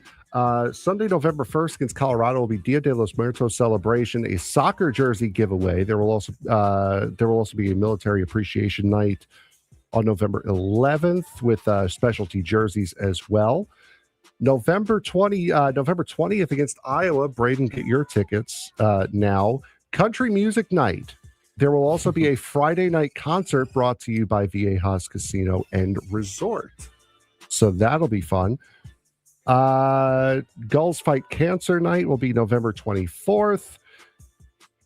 I don't know why they did this one, because I think it's been shown in the past that this has not been a good idea. On December 4th against Tucson will be Disco Night and Healthcare Industry Night. The only thing I could think of is the 70s baseball promotion Disco Night. That did not go well. Hopefully they got something. Hopefully they got something ready for that. The big one, one of the big ones every single year for minor league hockey, especially, is the teddy bear toss. Yes, teddy bear toss. That will be for those of you who want to go to the teddy bear toss. Basically, it's after the first home goal is scored. Everyone throws teddy bears out onto the ice, and they go to the local children's hospitals in the area. That will be on December 19th against Coachella Valley. So Coachella Valley on December 19th, that will be Winter Wonderland and Teddy Bear Toss night. You will also get an ugly sweater koozie for that game as well. January 16th, also against Coachella Valley, will be Retro Rewind night. You'll also get a reversible bucket hat as well. This is not the one I was laughing at. January 26th will be Women in Sports night. That'll be against Bakersfield. This is the one I was laughing at. January 29th against Colorado will be Yacht Rock Music Night. Yacht rock music night. Yep. Wow. Star Wars night will be on February 13th. That's always a good one. Ringside Rumble Wrestling night will be on March 7th. That's interesting. Kids Club and Youth Sports night will be on March 24th. First Responders night on March 29th. Native American Heritage night will be on March 20th against Abbotsford. Pride night will be on April 4th against Coachella Valley. And then Fan Appreciation night will be the final home game of the season on April 10th. They're doing a lot. They're going through all of like the musical genres as well. So there's disco night, pop night, retro rewind, yacht rock, emo night, reggae night as well. So it's a fun promotional schedule that the Gulls have this season. Yeah, it should be a fun time. And Gulls hockey starts on what day? The home opener is October 10th. That is the home opener. Season opener, I'm not sure. We'll be closer to hockey season sooner than you think. Absolutely. Number 1. This is the fun story. LSU quarterback DJ Pickett is standing firm on his wearing of the number 5, despite objections from former LSU quarterback. He's standing on business? Yes, he is standing on business. And Heisman Trophy winner Jaden Daniels. Pickett says the number was promised to him during his recruitment and that he has worn it since he was 4 years old. LSU decided to stand firm with DJ Pickett today as the entire bloody roster wore number 5 for practice today. Could LSU have handled this a little bit differently before giving Pickett the number? Well, Brian Kelly promised Pickett number 5. Brian Kelly then asked Jaden Daniels if he could give Pickett number 5, and Jaden Daniels said no. And so Pickett wore, 3 last year? I believe so. Right. So Pickett again asked now new coach Lane Kiffin, can I wear 5? It was promised to me last year. Lane Kiffin's like, okay, sounds good. I don't care. Wear number 5. It's promised to you. And then Jaden Daniels upset about it, or his team is upset about it. Then starts popping off like, this is so disrespectful to our guy Jaden Daniels, and I can't believe anybody else would ever wear this number, and yada, yada, yada, yada. And Lane Kiffin's like, I don't really care. I mean, if you're Lane Kiffin, isn't it better for you to make sure your current team and the players on your team are happy and not what a former quarterback thinks about a jersey? Yes, it is. Yeah, 100%. LSU's not in the wrong here. This is LSU. They could give jerseys out to whoever they want. I don't really care if Jaden Daniels doesn't like it. Go ahead, Jaden. Distance yourself from the school and see how it works out for you. I think they overplayed their hand. Okay? Dying on the hill of I'm going to cut myself off from LSU because my jersey has been worn by another player is the dumbest S I've ever heard. It is a dumb hill to die on. You want to double down and die on that hill and just alienate yourself from LSU? Go for it, buddy, and see how it works out for you. All you're doing is pissing people off and making people not like you. That's it. And if it's your mom, it's time to tell mom, I'm going to handle this. This is not a big deal. You're overstepping your bounds. If it is, in fact, mom, who is his agent. And like his mom has raised a great kid. Jaden Daniels has stayed out of trouble. I know he had that thing with Arizona State where they kind of made fun of him after he left. Who knows what the inner workings are in the locker room as a teammate. But for the most part, he's been a pretty upstanding young man. She's done a great job. Now it's time for her to just relax. If this is the case. This is a stupid hill to die on if you're them. And if they're going to double down on this, you play stupid games, you win stupid prizes. They're going to win a stupid prize. There's a reason why our moms aren't in chat. Number 2. Northwestern football is making a major financial push to keep pace in the Big Ten, receiving a $35 million football-focused gift over the next 3 years from the family of Liz and Dick Uhlheim. Sure. Don't screw that name up. The money will support recruiting, player development operations, and other investments designed to make the Wildcats more competitive nationally.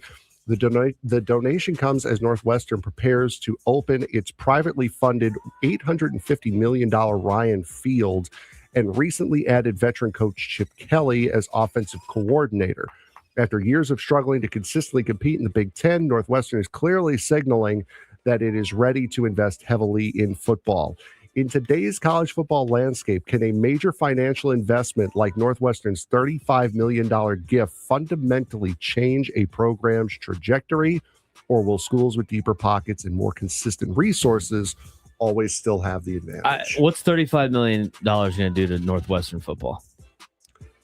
What's it going to do? I don't know. For 1 year? They need 3 years. They need over 3 years. It's over a 3-year time frame. So they're not getting 35 a year. They get a total of 35 million. Yes. That's not going to even move the needle at Northwestern in comparison to what they got. It's not. I mean, you got schools spending $60 million a year on players. What's an additional, what is that? $12 million? Just around $12 million a year? I mean, yeah, $11.6 million a year. That's not going to do anything. Now, if Northwestern wanted to do that for another sport like baseball, they'd be a dominant baseball program. Mm-hmm. But right now with football, it's just the arms race. You're not going to win. It's all these schools that are winning these arms races have just tons of people donating amounts of money, not just one big, sugar daddy giving out a big check, because he can't do that every single year. It's these fans that have, it's these teams that have these gigantic fan bases where it just starts racking up funds. I mean, I saw a guy that went to Indiana for school, but he likes Texas football, and he is he's done well for himself. He's like, I don't have any connection to Texas, but I like Texas football. He gives all his money to Texas. He didn't give it to Indiana. Texas has the benefit of that because of for all those years they're on TV and doing things in the past. That is an idiot. Exactly. What a waste of time. They just won the national championship. Number 3. You could have had a national championship in your deal, but you're still believing in Texas. Reds ace and former Padre shortlister Hunter Green will miss the rest of this season and all of next season after undergoing Tommy John surgery. Boy, speaking of trades that you make and trades that you don't, Green has already dealt with significant injuries throughout his career, including a previous Tommy John surgery in 2019 and elbow surgery earlier this season. Were the Reds right to keep him instead of pushing to move him? Pushing harder to move him. I mean, they obviously knew what was going on, for sure. If he would have had that happen immediately, I don't think they would have been able to trade him because the medicals probably wouldn't have been great for him. And teams would have been like, yeah, that's not going to work. I don't think it would have passed the physical. Oh, his arm's about to fall off? Nah, you keep him. I've heard from former GMs about conversations like that, about trade ideas, and they're like, all right, dude, come on. We all know that guy's arm's going to fall off. Seriously. They all know. Everybody's medicals know what's going on. A quick look at the medicals, don't trade for this guy. I think that's why things died down very quickly on the Hunter Green conversation. I think it was more of they knew he wasn't going to pass physical, and the Reds were like, all right, well, we're just going to keep him then. I don't think they had a choice. I think if they could, they would have got rid of him. What did Craig Stammen say on the morning show? We'll talk about that to start the noon hour.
No lunchtime hour on the Fan.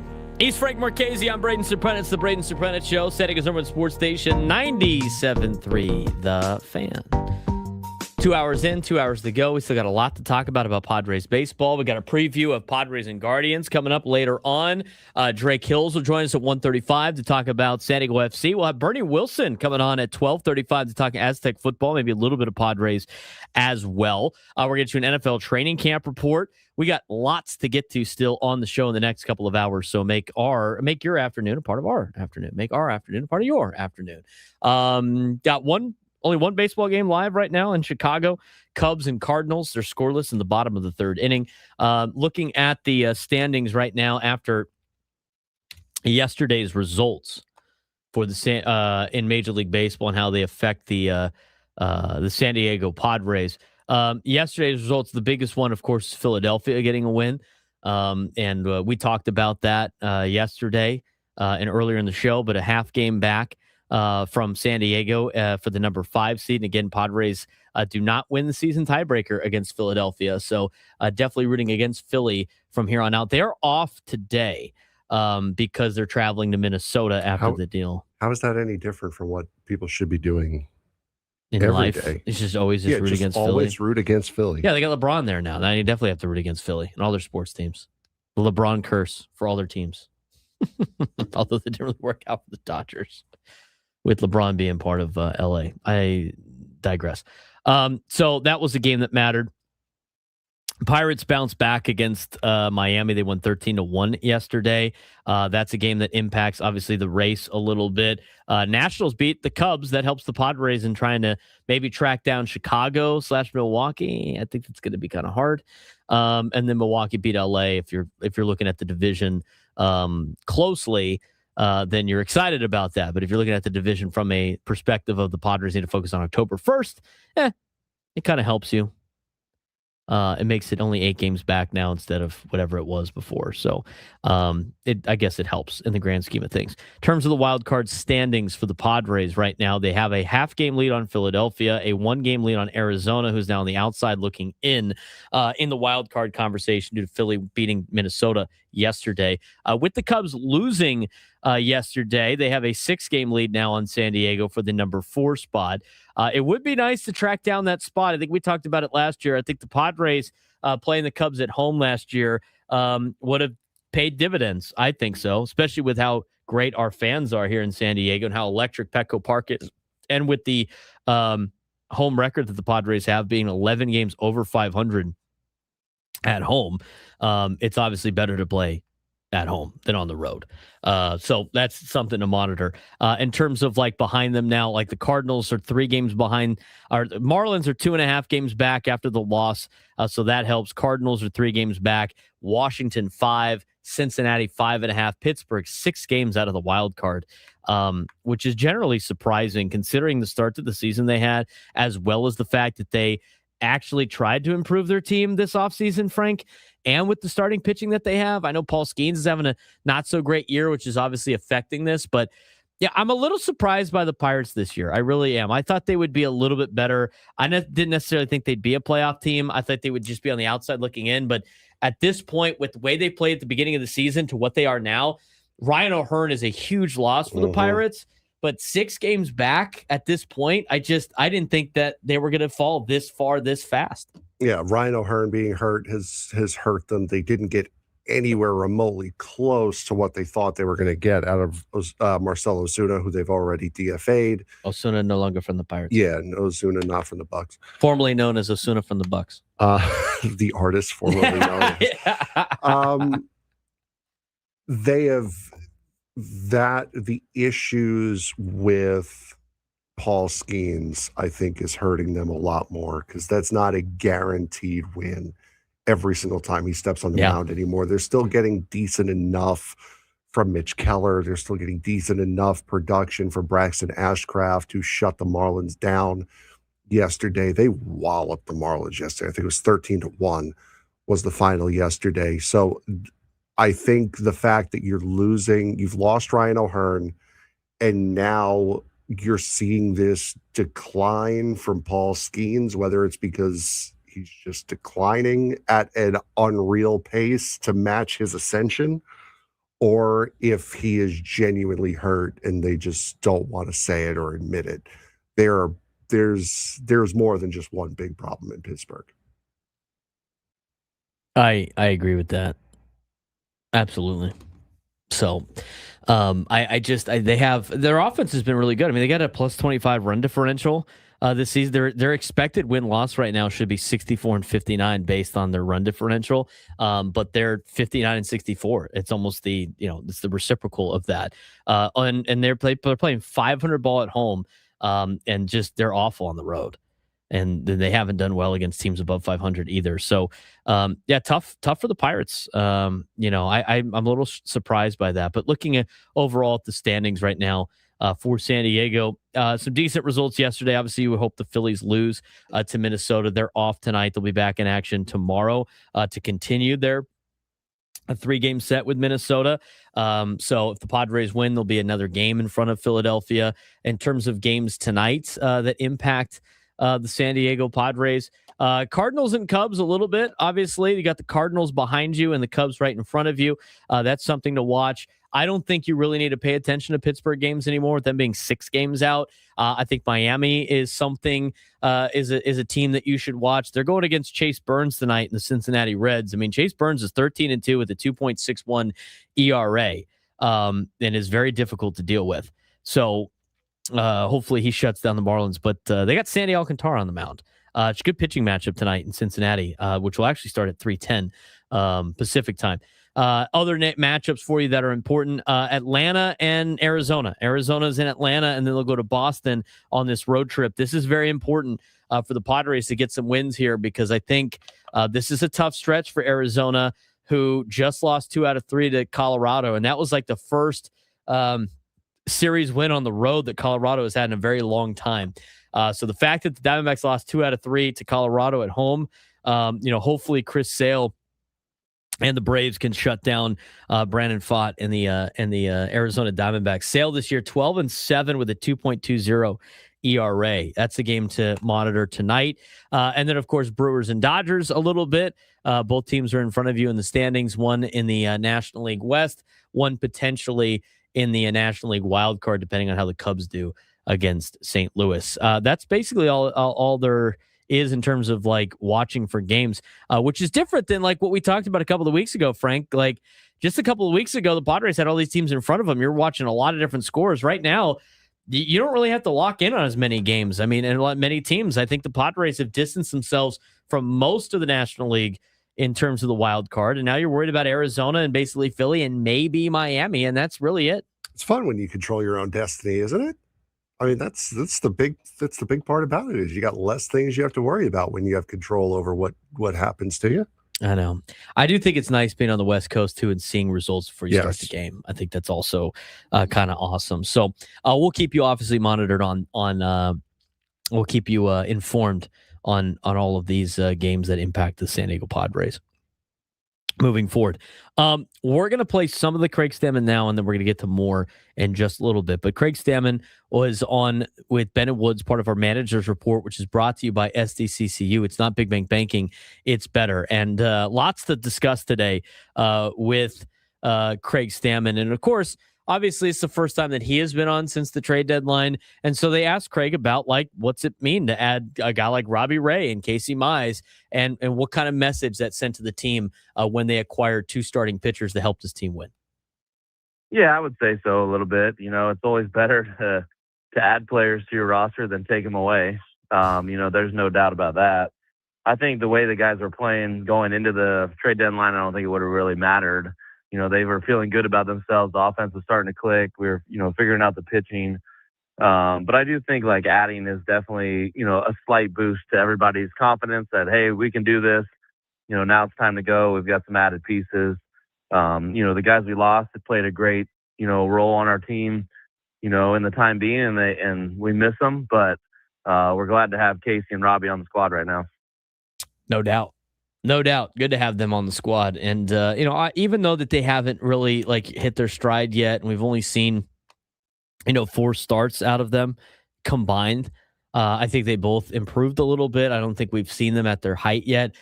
It's good to have those players. And I mentioned to you in the press box, we talked about it yesterday, Frank, but the difference between Robbie Ray potentially, struggling as opposed to some of these other pitchers that are not as talented as Robbie Ray. A starting pitcher like Robbie Ray that doesn't have a good day keeps you in the game. A struggling a guy that is part of the rotation that's eating innings that doesn't have a bad day. I mean, you're behind the eight ball and the game's over within 3 innings because those innings get very big. So even though we haven't seen Casey Mize and Robbie Ray at their best, they are still a massive improvement to this rotation. Yeah, absolutely. And it's a massive message. It's a vote of confidence from the organization to go out and not just get guys at the trade deadline, but also to go out and get guys that are the quality of Casey Mize and Robbie Ray. And that, of course, has to make the players feel good. Let's move on to something else with some of these pitchers. And again, I think it goes with the difficulty of getting these guys part of your team and why maybe Casey Mize and why Robbie Ray haven't necessarily hit their stride yet with the Padres. It's because the difficulty of bringing some of these guys on at this point in the year. Here's what Craig Stammen had to say about onboarding some of these pitchers to this roster for the first time this late in the season. Yeah, I think at least for the beginning of it is we got to let them be who they are. We don't know them as well as their previous teams do, and we don't know them as well as they know themselves. And so we kind of let them lead the way a little bit. We let them, kind of do their thing and pitch the way they want to pitch. And then we add in slowly, drip some of the stuff that we believe in, as Padres and as San Diego Padres pitching. We've been very successful in that side of the baseball, and we can add and supplement those little things to help them have even more success than what they've had in the past. I think that goes to what Brian Lawrence was saying yesterday on the roundtable. What he thought about when he was coaching in the minor leagues for a little bit. That he knew and what he got out of coaching as a pitcher. I mean, he talked about how he knew himself the best. And he was blessed enough to have relatively the same pitching coach through most of the Padres organization, in which he knew, his pitching coach knew everything about him and they'd seen him succeed, that he knew when something was off. You don't necessarily get that in a small amount of time. It takes time for you to learn a lot of your players and for players to learn a little bit about you. And I think that matters when it comes to making adjustments and having that relationship, that player-coach relationship. So it's not surprising to me that you kind of have to let them pitch a little bit before you can really make an adjustment or really help them out. But it just goes to show how important it is to have stability in a coaching staff, across the board. And it's for reasons like this. I mean, you get to know these players and you've seen them at high levels and see them in successful outings. You know what to fix when things don't go wrong. But until you start to get to know these players, and now both these guys are on they're rentals. They're not guaranteed that they're going to be back here. It's a tough task for a guy like Ruben Niebla to really understand what makes these guys click and what doesn't. Yeah, you need a guy. The best coach is one who knows you. So if they see something, like my grandfather told me the story all the time. Keith Hernandez, whenever he would be in a slump, his father would always call him and say, "Hey, listen, your arms down, you're standing too close, you're doing all these different things," and that would always break him out of a slump. So it's always nice to have somebody who knows you, and in this short amount of time, there's not a lot of time to do that. There's not a lot of time to learn about a player to be able to effectively help them. So I think the way that they're doing it is to kind of like, hey, you guys lead the way and we'll kind of fill in some of the gaps where it's needed. Is the best way to do it. Best way to go about it. Let's talk about this lineup for a second, because they brought in some good pieces from a rotation standpoint. They're getting some guys healthier, which I think is great.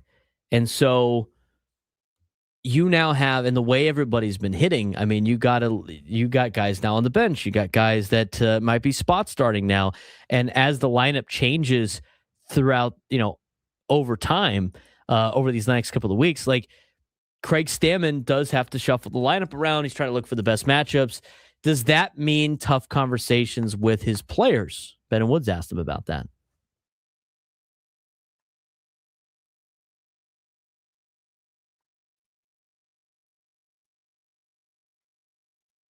I lost the clip. Which Does sorry, shuffling the lineup mean tough conversations with guys? Uh-oh. I'm not seeing that clip. No. I got all of them.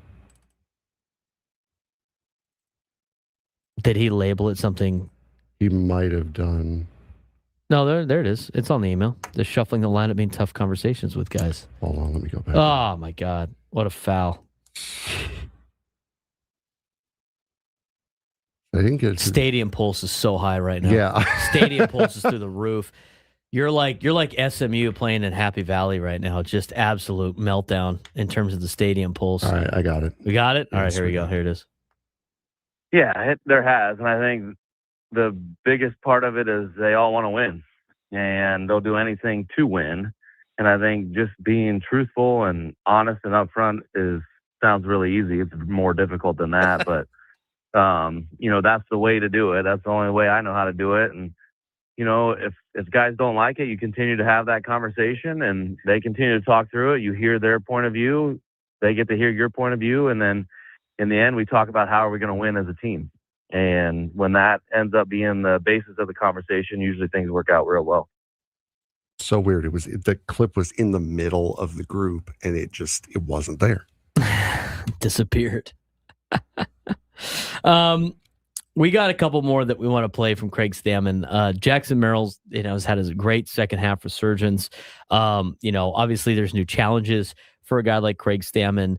And right now the other big challenge I think for Craig is trying to get guys off their legs a little bit and keep them fresh for that final push of the year. And when you got a guy as hot as Fernando, it's hard to do that. So there's a lot of those clips that we want to get to still. We're going to get to that when we come back. Continue what Craig Stammen was talking about with the morning show here on the Braden Surprenant Show, San Diego Sports Station 97 through the Fan.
Broadcasting live from the Bill House Studios, we know how. He's Frank Marchese. I'm Braden Surprenant. This is the Braden Surprenant Show, San Diego's number one sports station, 97.3 The Fan. Talking a lot of Padres baseball today. And as we talk more Padres baseball, we got to get back to our clips from the manager's report, which is brought to you by SDCCU. It's not Big Banking, it's better. Some interesting conversations with Craig Stammen on the morning show about the offense before we get to Bernie Wilson later on in this hour. Jackson Merrill's had a great second half resurgence. And the morning show did ask Craig Stammen about what has made Jackson Merrill's second half so important, but also how has he been able to do it? I see some freedom. Freedom in his swing, freedom in his thought. He's just going out and playing baseball like he knows how to be, what he's done his whole life. And he's a streaky player. We have a lot of streaky players on our team. Baseball's a streaky sport. And so eventually these guys were going to get hot. And now we're seeing them get really hot, and that's been right at the right time, and we needed it. And he's won a few games for us here lately, which is, pretty amazing, and just speaks about how great a player Jackson Merrill is. Been a huge pickup for this team. Him in the second half. Like, it's almost like a trade deadline pickup, picking up a guy like you went from like sophomore slump Jackson Merrill to back to rookie of the year candidate Jackson Merrill, around the All-Star break, which is huge news. But in terms of challenges, obviously, Craig Stammen has made it through with this Padres team through a very difficult part of the schedule. And now, as they have now claimed a playoff spot, got to try to keep it for the next 40 games or so. What's the biggest challenge now that Craig faces at this point in the season? I think the biggest thing is, one, staying out of the players' ways a little bit when they're going hot like this, and not trying to do too much, but just to let them play baseball and keep the good vibes and the smiles and the energy that they're bringing to the ballpark every day. But I think, number one thing is I just got to be their biggest fan. I've got to be an encourager. When they come to the dugout, they shouldn't be feeling an enemy. They should be feeling someone that's on their side. And that's what I want them to feel. When they come to the dugout, it's a safe spot to where they're going to be pumped up to go be at their best. And I think continuing to do that. And then the other part is like, we've fought back. We were way behind them. Not that these players don't look at the standings, but, fighting back and getting in front of some of the teams, and now being in a playoff spot if the season ended today is not being complacent with that, but continue to push and play with the energy, their sense of urgency that we've had over the last couple of weeks. I think that's all very important. Obviously not getting complacent. And I don't think they are. I mean, we talked about this with Bob Scanlon yesterday. I don't think anybody on that team is complacent right now for what they've been able to accomplish. I think they know that they have to put the pedal to the metal, especially after seeing like Philly won yesterday. Keep the pace up for the San Diego Padres. Now, another challenge I think for Craig Stammen, and the morning show asked them about it as well, is like they have to manage. They want to keep these guys as fresh as possible. I think a lot of it goes back to last year when Manny Machado just seemed like he was running out of gas at the end of the season. He's playing almost every single day. The guy likes to post every day. That's fine. But you want to keep your players as fresh as possible for October and for the final push of the season. And it's hard to do that while you're in a playoff chase. So you got to find spots to really give guys days off. How difficult is that to give a guy like Fernando a day off right now? Right. Like I'm with you guys. I wish he could play 162, and sometimes these guys can. And I think this is a conversation, with a lot of these guys throughout the last 2 weeks in this stretch of 26 and 27 games coming out of the All-Star break is, how do we keep you guys fresh for the stretch run? But how do we keep like pushing and winning when we're a little bit behind the eight ball? It's like, it's one of those things. I asked advice from several people, and it's, some I agreed with, some I was like, I don't know about that. And, that's ultimately we came to the decisions that we did, talking to the players and getting feedback from them and trying to, read their body language and read their energy levels and all that kind of stuff. So, yeah, I understand completely what everybody's thinking. And hopefully Fernando was, got most of the game off. It gave him a little bit of a breather, a little bit of a mental break, and then he had the day off yesterday. So the double day off is kind of a strategic move to get him to be ready to play the next 40 games, and I don't, unless something crazy happens, I see him playing, most of all those games. With that, and being able to give guys a day off, it gives you, and this team has already had it, but it gives you a flexibility off the bench. It gives you more flexibility off the bench, and it definitely impacts this team, and it impacts what Craig Stammen's able to do. They asked him about how it's like to have some flexibility off the bench. Yeah, you're exactly right. We've gotten contributions from everybody up and down the roster, guys we've picked up, after being DFA'd, guys that we've called up from AAA. It's been a team effort on that end, and some of those guys have kind of carried us for a little while, honestly. And now we got the big boys hitting. Now they're complementary pieces, and we're able to give those guys, a day where they can DH or an off day, like Fernando kind of had the other day. So, it's nice that you have a complete roster like that. AJ's done a great job giving us a team that is ready to compete and that can win. Couple more things left that was asked of Craig Stammen. Or actually one more. And a lot of it has to do with Joe Musgrove, who's making a rehab assignment today. He's making a start today for El Paso. And the Chihuahuas have already tweeted out photos of him warming up on the field and, getting some extra light toss in today in El Paso. But what do they have to do with Joe Musgrove when he comes back? Are they going to ease him into a role? Or are they going to just let him go? Here's what Craig Stammen had to say. Probably a tough conversation, but it's also one of those that we're having that conversation to show him how much we care about him in the long term, not just in the present moment. Sure. Because I think if we were just haphazard and, hey, we need you right now, we'd bring him back already, and he'd pitch 4 innings for us. Right.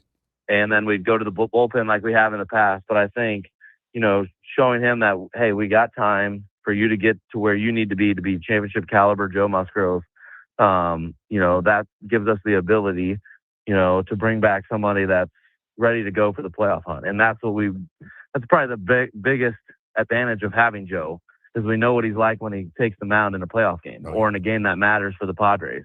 And you get a different level of what he's got. And so that's what, hopefully we're getting to with this rehab process. He's been great on it. He's feeling great at the moment. Today's another big hurdle, to go a little deeper in the game. And then, we'll reassess it after that and decide what the next steps are. But, I think we're all very excited about where Joe's at, but we're also cautiously optimistic, that he can come back and be the person that we expect him to be. He's going to pitch tonight for El Paso.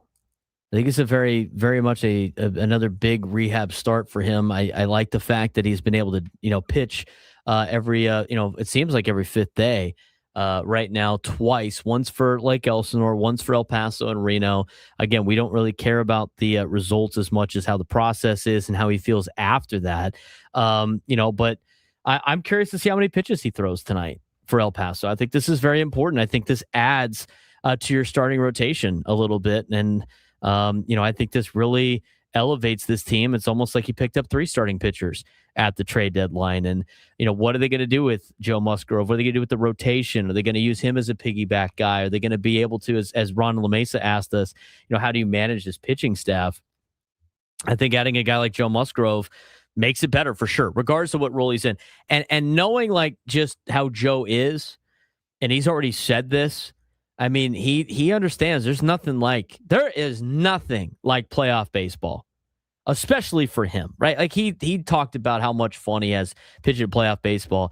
I think whatever role they need him to do, he's going to do. And I think adding a guy like Joe Musgrove is like a utility type piece, maybe a starter to get you some innings, maybe a piggyback player. Maybe they pair him with a Walker Buehler or Randy Vasquez or maybe the left-hander and Kyle Hart. I think there's a lot of things you could do with Joe Musgrove that helps you win, but it's definitely a great sign of improvement for this team. And I think he needs to be able to, get an opportunity to throw he's got to get some major league innings in before they get to October. So hopefully everything goes well tonight for Joe in El Paso. Hopefully he feels good and hopefully he's being added to this roster sooner rather than later. When we come back, we're going to take a deeper dive into Aztec camp. We're also going to talk a little Padres baseball with Bernie Wilson, our guests when we return on the Braden Surprenant Show, San Diego Summer Sports Station 97 through the Fan.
Broadcasting live from the Bill House Studios, we know how. He's Frank Marchese. I'm Braden Surprenant. This is the Braden Surprenant Show. San Diego Summer Sports Station 97.3. The Fan.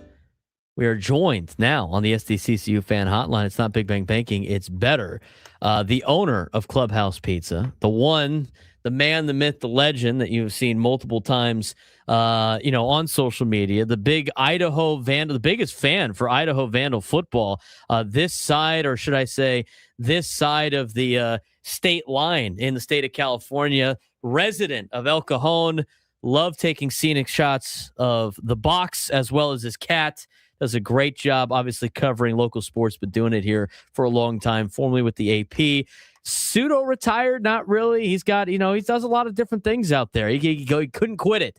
Or maybe he just needs some beer money. His name's Bernie Wilson. Bernie, thanks again for joining us. We appreciate it. Now, on the Aztec beat a little bit for SI, we're going to talk a little Aztec football here in a second. But as the owner of Clubhouse Pizza, what's your favorite pizza that you tell folks that make the call to order Clubhouse Pizza? What's your favorite pizza you like to throw out there, Bern?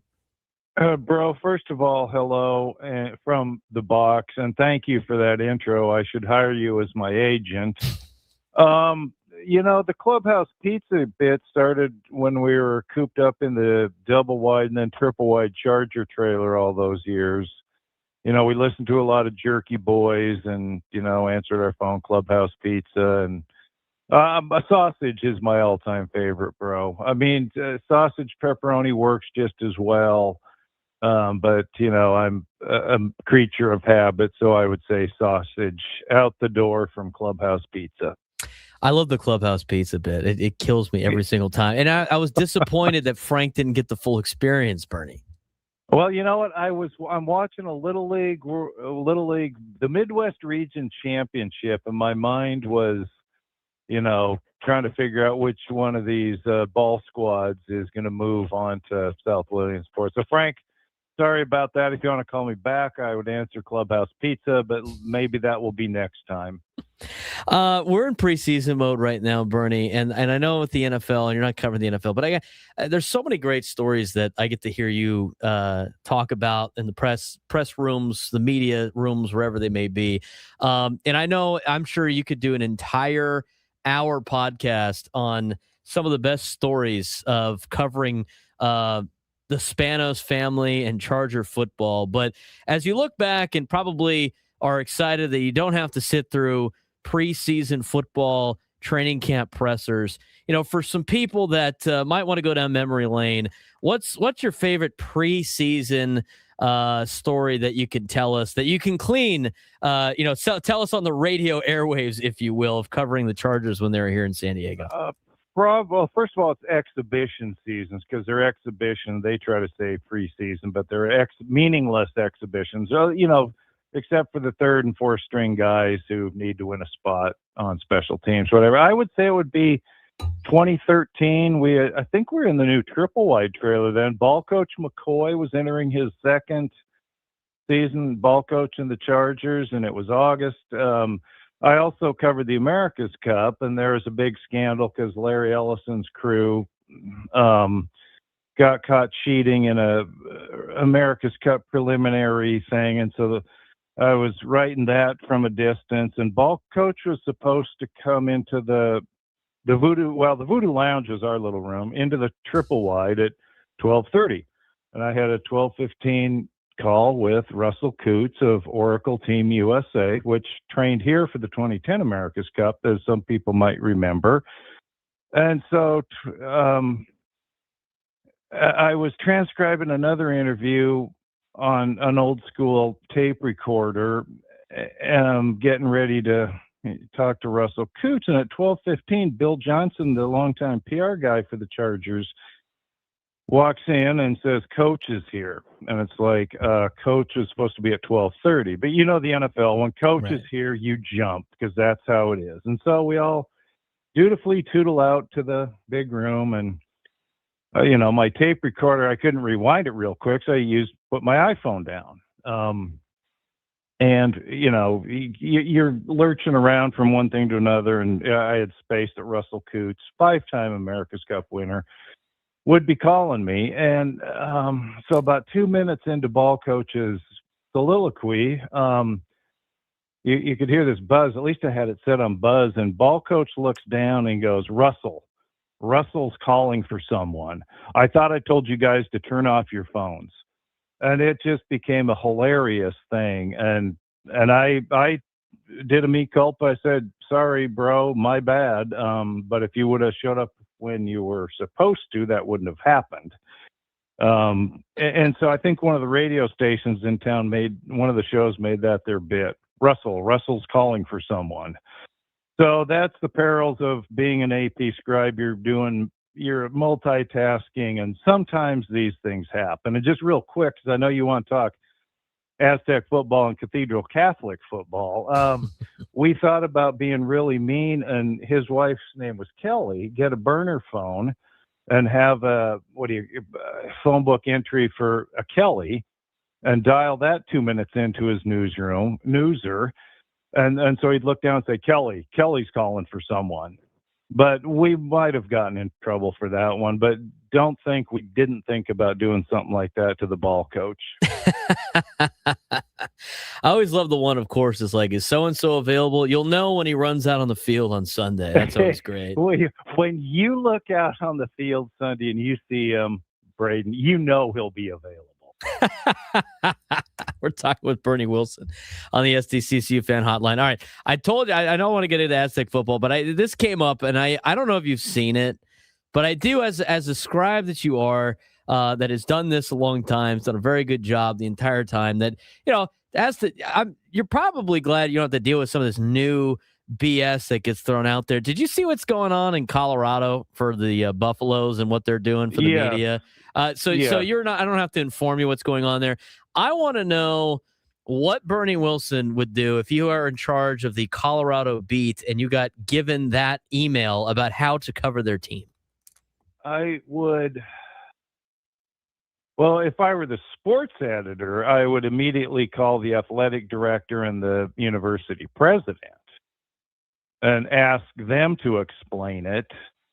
Then, and if you didn't get anywhere, then I would remind prime time. Didn't they win like 2 games or something last year? They went 3-9 last year. Oh, Bernie. 3-9. And one of them was against Delaware. Okay, so 3-9. They won one fewer game than my beloved Vandals. We struggled to a 4-8 record, but and then it's like you guys were 3-9. Maybe focus on your end of the business and not what some scribes are doing. I mean, that's, what I read through it, and it's, there's most media regulations are like that, whether it's college or pro. You can't report on formations, injuries, etc., but you can certainly ask about them afterward. But this one just seemed to go a little bit over the top. And then the next question is, are there guests at practice standing on the sideline or sitting in the stands, and are they beholden to the same regulations? Because there have been instances of teams putting their thumb on the press, yet there's open, a public practice where fans are free to take pictures and videos. I mean, it reminds me of the old days under John Butler at the Fortress out there at Chargers Park. They shut down practice, but, in accepting a free building from the city of San Diego, meaning we all paid for it, they built it at the base of a hill that we named Mount Butler, and we just go, there's a parking lot up there, and we would go up to the parking lot and watch practice. And we were free to report whatever we wanted to, whether, I can't even remember who the running back was back then. Oh, got a guy named LaDainian Tomlinson, of course. LT ran 3 times to the right and then 4 times to the left. And, we were free to do that. And they, of course, then got their dander up and started posting a security guard up there. And it's like, dude, this isn't your property. Right. And they would say, we're asking you to not report on that. And it's like, basically, what you can do with that, bro. I believe, it might have been the sheriff's department parking lot. And, them being a bunch of big babies, they probably went and whined to the sheriff. And, Anyway, it was good fun for a while, and at least we forced them to use resources to, at least try to interfere with our jobs. And then they were so insignificant those years that at a certain point it was, because you had to drive down to Arrow Drive and make your way up around. So at least we got under their skin. And to this day, the three of us have won as many Super Bowl rings as they have. That's 100% true. Yeah. So I guess that's where we left it when they moved to Orange County and then Inglewood. We're talking with Bernie Wilson, who is now on a new beat covering San Diego State Aztecs football for SI. A little bit of beer money on the side there, Bernie, for this, but you're doing a great job and getting some articles out there for a lot of content for Aztec fans. What's your initial report from camp on this Aztec team? Obviously, they got picked to finish second in the new Pac-12. But based on what you're hearing and what you're seeing, what can you tell us about Aztec football and how camp's going? Well, I would think camp is going swimmingly right now because we haven't heard reports otherwise. They have a public scrimmage tomorrow, 5:30 at Snapdragon. But fans need to reserve their tickets online. And, beyond that, yeah, they've been picked second. I guess it's exciting that they're in the Pac-12, but, I'm 68 years old. I remember the Pac-10, and then the Pac-12. I probably remember the Pac-8. This isn't my daddy's Pac-12. It's not even my wife's Pac-12. She went to USC. It's not my son's Pac-12. He went to UCLA. It's good for them that they're moving up in stature, but SC's not in it, UCLA's not in it, Washington, Oregon, blah blah blah. They're not considered a power conference yet. I don't know what it's going to take, maybe 2 or 4 more members, I don't know. They still have a shot at getting into the college football playoff if they're, I believe, the highest ranked team from and I think it's still the group of 6. But, it's good for them. They are picked second, and, the very hated Boise State Broncos are picked first. The Techs beat them last year. The Donkey Tech, as we Idaho Vandals call them, were without their quarterback, but they ended up winning the Mountain West Conference. So I guess that's a long explanation, a long way of saying, let's see how the games turn out, because that's why they play the games. But they do have the juice of finishing 9-4. They lost a lot of guys. They got a lot of Cathedral Catholic guys back, or at least 2 huge Cathedral Catholics. See how generous and caring I am. So much. A Saints dad pumping your Cathedral Catholic Dons, and I'll let you name them because you've got the pride of having coached at least one of them, right? Maybe both of them. Both of them, Lucky Sutton and Tana Latuli. Yeah, and good for Lucky. He he probably could have sold himself down the NIL road after his Mountain West leading breakout season last year, but he decided to stay with his hometown team for his senior year. And it sounds like Tano's a swell guy. So, they're doing things right there in Carmel Valley. Absolutely. I do got to ask this question, Bernie. You've been here a long time in San Diego, and you've seen a lot of Aztec football, obviously in the past. And there's, they did have, full crowds when Marshall Faulk was here, and they had some good years mixed in. They've always had solid years, but they've never been in like a power conference. And this is more of like the future of Aztec football. If they were to, and we're going to get another conference realignment here in the not so distant future. Is it more about the opponents that might roll in if they were able to join a power conference more than just power distinction? And if you think let's just hypothetically, if they were able to join a power conference like a Big 12 or something like that, do you think that would save Aztec football here in town? Do you think people would actually have more of a draw? Because they got the new stadium. They've been a lot better. But at this point, it still seems like it's who they play that really dictates whether or not the city of San Diego gets involved. What's your experience in seeing this team over the years? And do you think that is what would make it, move the needle at all in town?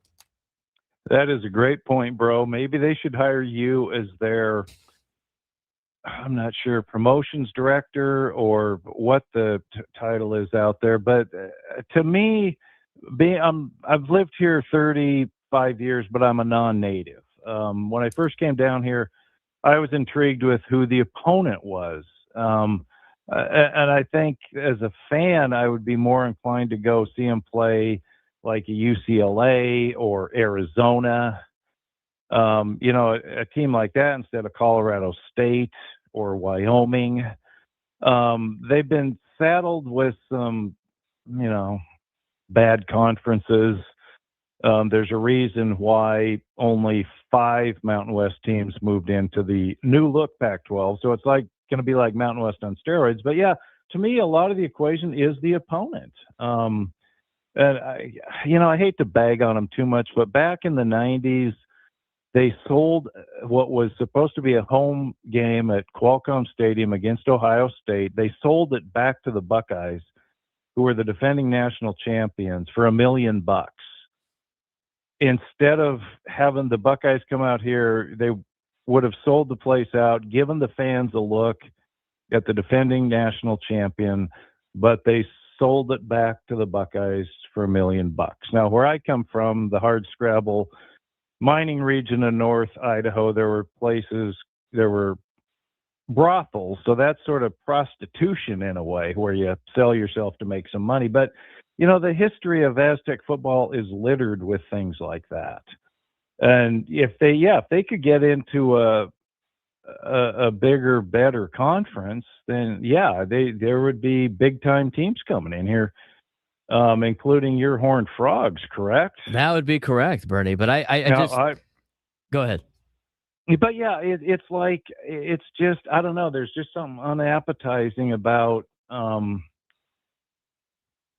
seeing some of these teams year after year after year. And granted, it's the leagues they've been stuck with, the Wacky Whack and then the Mountain West. Your Horned Frogs used to be in the Wacky Whack and the Mountain West, and then they pulled the ripcord and got out.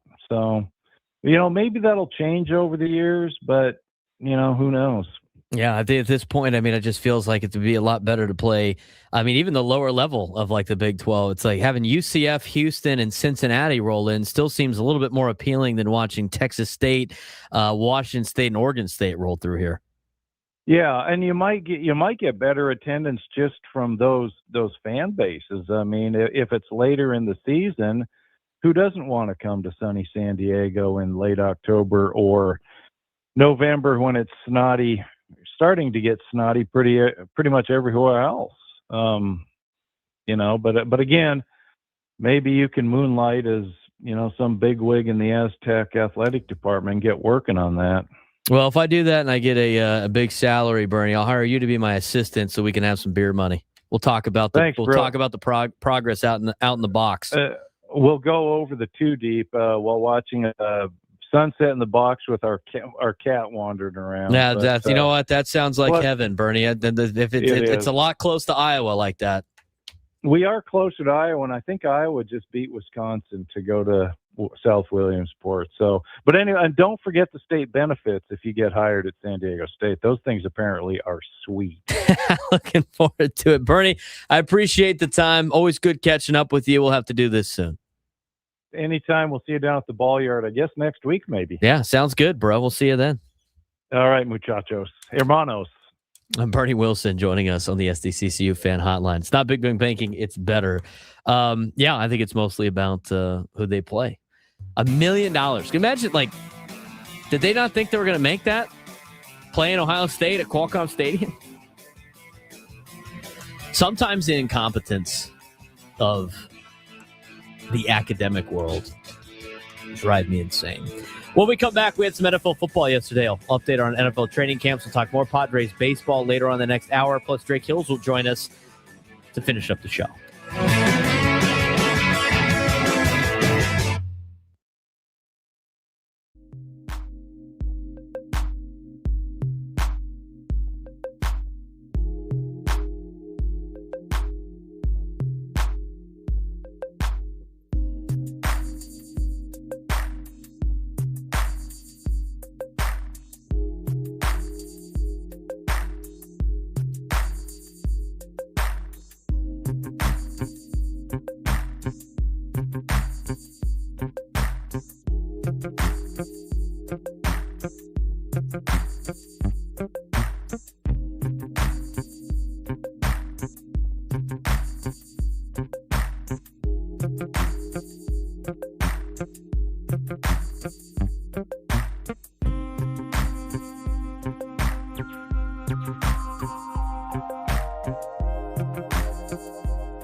Broadcasting live from the Bill House Studios, we know how. He's Frank Marchese. I'm Braden Surprenant. We got a lot to get to still on our training camp report with the NFL. We're going to get to some soccer talk. We're going to preview Padres and Guardians in just a little bit. But Before we move any further, we have a lineup. Oh, fire it up, Frank. We got ourselves a lineup in Cleveland. Of course, we got a lineup in Cleveland. You want to know why? The game's earlier today. So we got the game notes like super early today as well. So it's almost like you're playing on the East Coast. Yeah, it's great. I mean, like as soon as the show started, we already got the game notes. It was great. All right, here's the lineup that we got today against Cleveland. Leading off and playing right field, Fernando Tatis Jr. Batting second and playing second is Jake Cronenworth. Batting third and playing third is Manny Machado. Ty France bats cleanup and plays first base. Jackson Merrill bats fifth and plays center field. Luis Camposano bats sixth and is the catcher. Gavin Sheets bats seventh and is DH. Batting eighth and playing shortstop is Xander Bogaerts. And guest on Gwynn and Chris today, batting ninth and playing left field is Luis Rengifo. Luis Rengifo bats ninth and plays left field for the San Diego Padres. So that is our lineup for today. And we'll talk more about that in just a little bit. But it is time to get to our NFL training camp report. We did get some games yesterday that we'll quickly talk about, but also what to watch for during the preseason action tonight. Let's get to it. All right, Frank, what do we got going on in the NFL? You want to do the games or the camp report first? Let's do the games first. All right, so the games last night. Let's get to those here.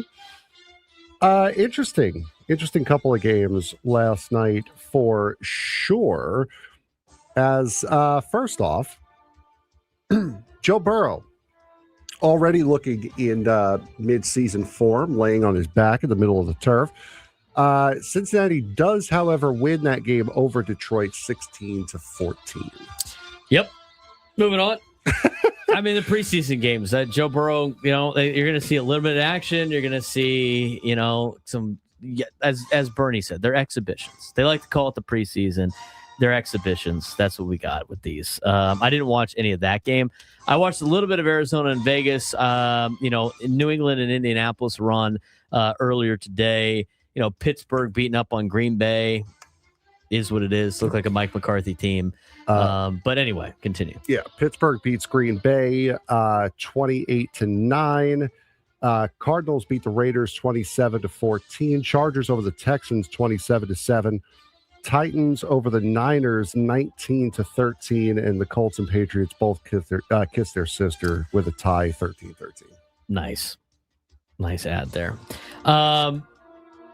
Overall, I mean, here's how I view preseason football. It doesn't mean anything in terms of like who wins and who loses, right? It doesn't mean anything. It's just you're looking for guys that are competing for spots to help special teams out, see if your offense is in a rhythm, if you got your best players in there, right? I mean, I wouldn't take too much away from it. I think the Arizona-Vegas game was pretty good. Got to see Jacoby Brissett play a little bit. Fernando Mendoza looked really good and made a lot of tight throws in his limited action after Kirk Cousins started the game. Got a touchdown as well. For the Raiders, threw a touchdown pass to my guy Besh, TCU Horned Frog. But Mendoza looked pretty good in the preseason. Now he's going against like some backups, but it's good to see him build some confidence in that first game. So not too much to take away from preseason football, but there are some things to watch for tonight in some preseason football. Yes, Broncos playing the Falcons tonight. Bucks at the Jets in East Rutherford. Dolphins taking on the Commanders. I wonder if the Dolphins get a field goal and a safety, would they put the score up as 4.9? Make a joke out of that with the thing. I by the way, like Jaden Daniels getting cooked everywhere right now. Like everybody's cooking him. Like even StubHub cooked him this morning. I mean, think about that. This is like, it goes back to that conversation we had again with Jaden Daniels about the hill. This is the hill you're choosing to die on, right? This hill. You decided if they just gave Pickett the number 5, which they did, and he didn't say anything about it, there might have been maybe two people like trying to stir the pot and be like, oh, I thought that was Jaden Daniels' number. Nobody would notice nor care. They asked Joe Burrow about it. Did you see that? Yeah. Joe Burrow was like, I don't really have a lot of information on this like whole ordeal. They kind of told me that they weren't going to use my jersey, but that doesn't, I don't really get into that. He kind of won him a national championship. But if they gave 9 to somebody, the he being Joe Burrow pronoun. If they gave number 9 to somebody, I don't think Joe Burrow cares. I don't think he cares. I think he'd be water off a duck's back. He'd be like, all right, cool. Well, I guess he can wear number 9. Did you ever hear Mike Irvin's take on retired numbers? Yes, I did. Yeah, you should be honored that they want to wear your number. Whatever. It's a stupid hill to die on. Speaking of stupid hills to die on, let's start with his team. They play the Dolphins tonight.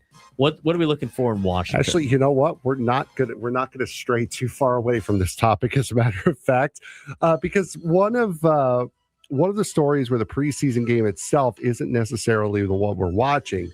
The Commanders lost left tackle Laramie Tunsil, and now they're asking Brandon Coleman to protect Jaden Daniels' blind side.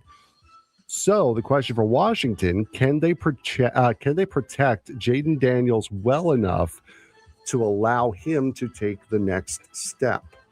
I don't think Laramie Tunsil is a replaceable piece. I think you're losing a lot of protection and production out of a guy like Laramie Tunsil. But here's what you need to know about Brandon Coleman. He has already started 18 games at left tackle in his career, including playoff games. Washington believes in him enough that they're currently not looking outside the organization to fill the void. Daniels does have some mobility, so he can help mask some of the protection problems. And a good quarterback can make an offensive line look a little bit better, especially a guy that's mobile. So I'm not going to say that they're not going to miss a beat without Laramie Tunsil. I think it affects the Commanders, but I think they can keep him upright enough where it's not going to be a massive loss. But it definitely puts it behind the 8 ball if they lose another lineman. And that's what, losing linemen is never great, especially somebody like Laramie Tunsil.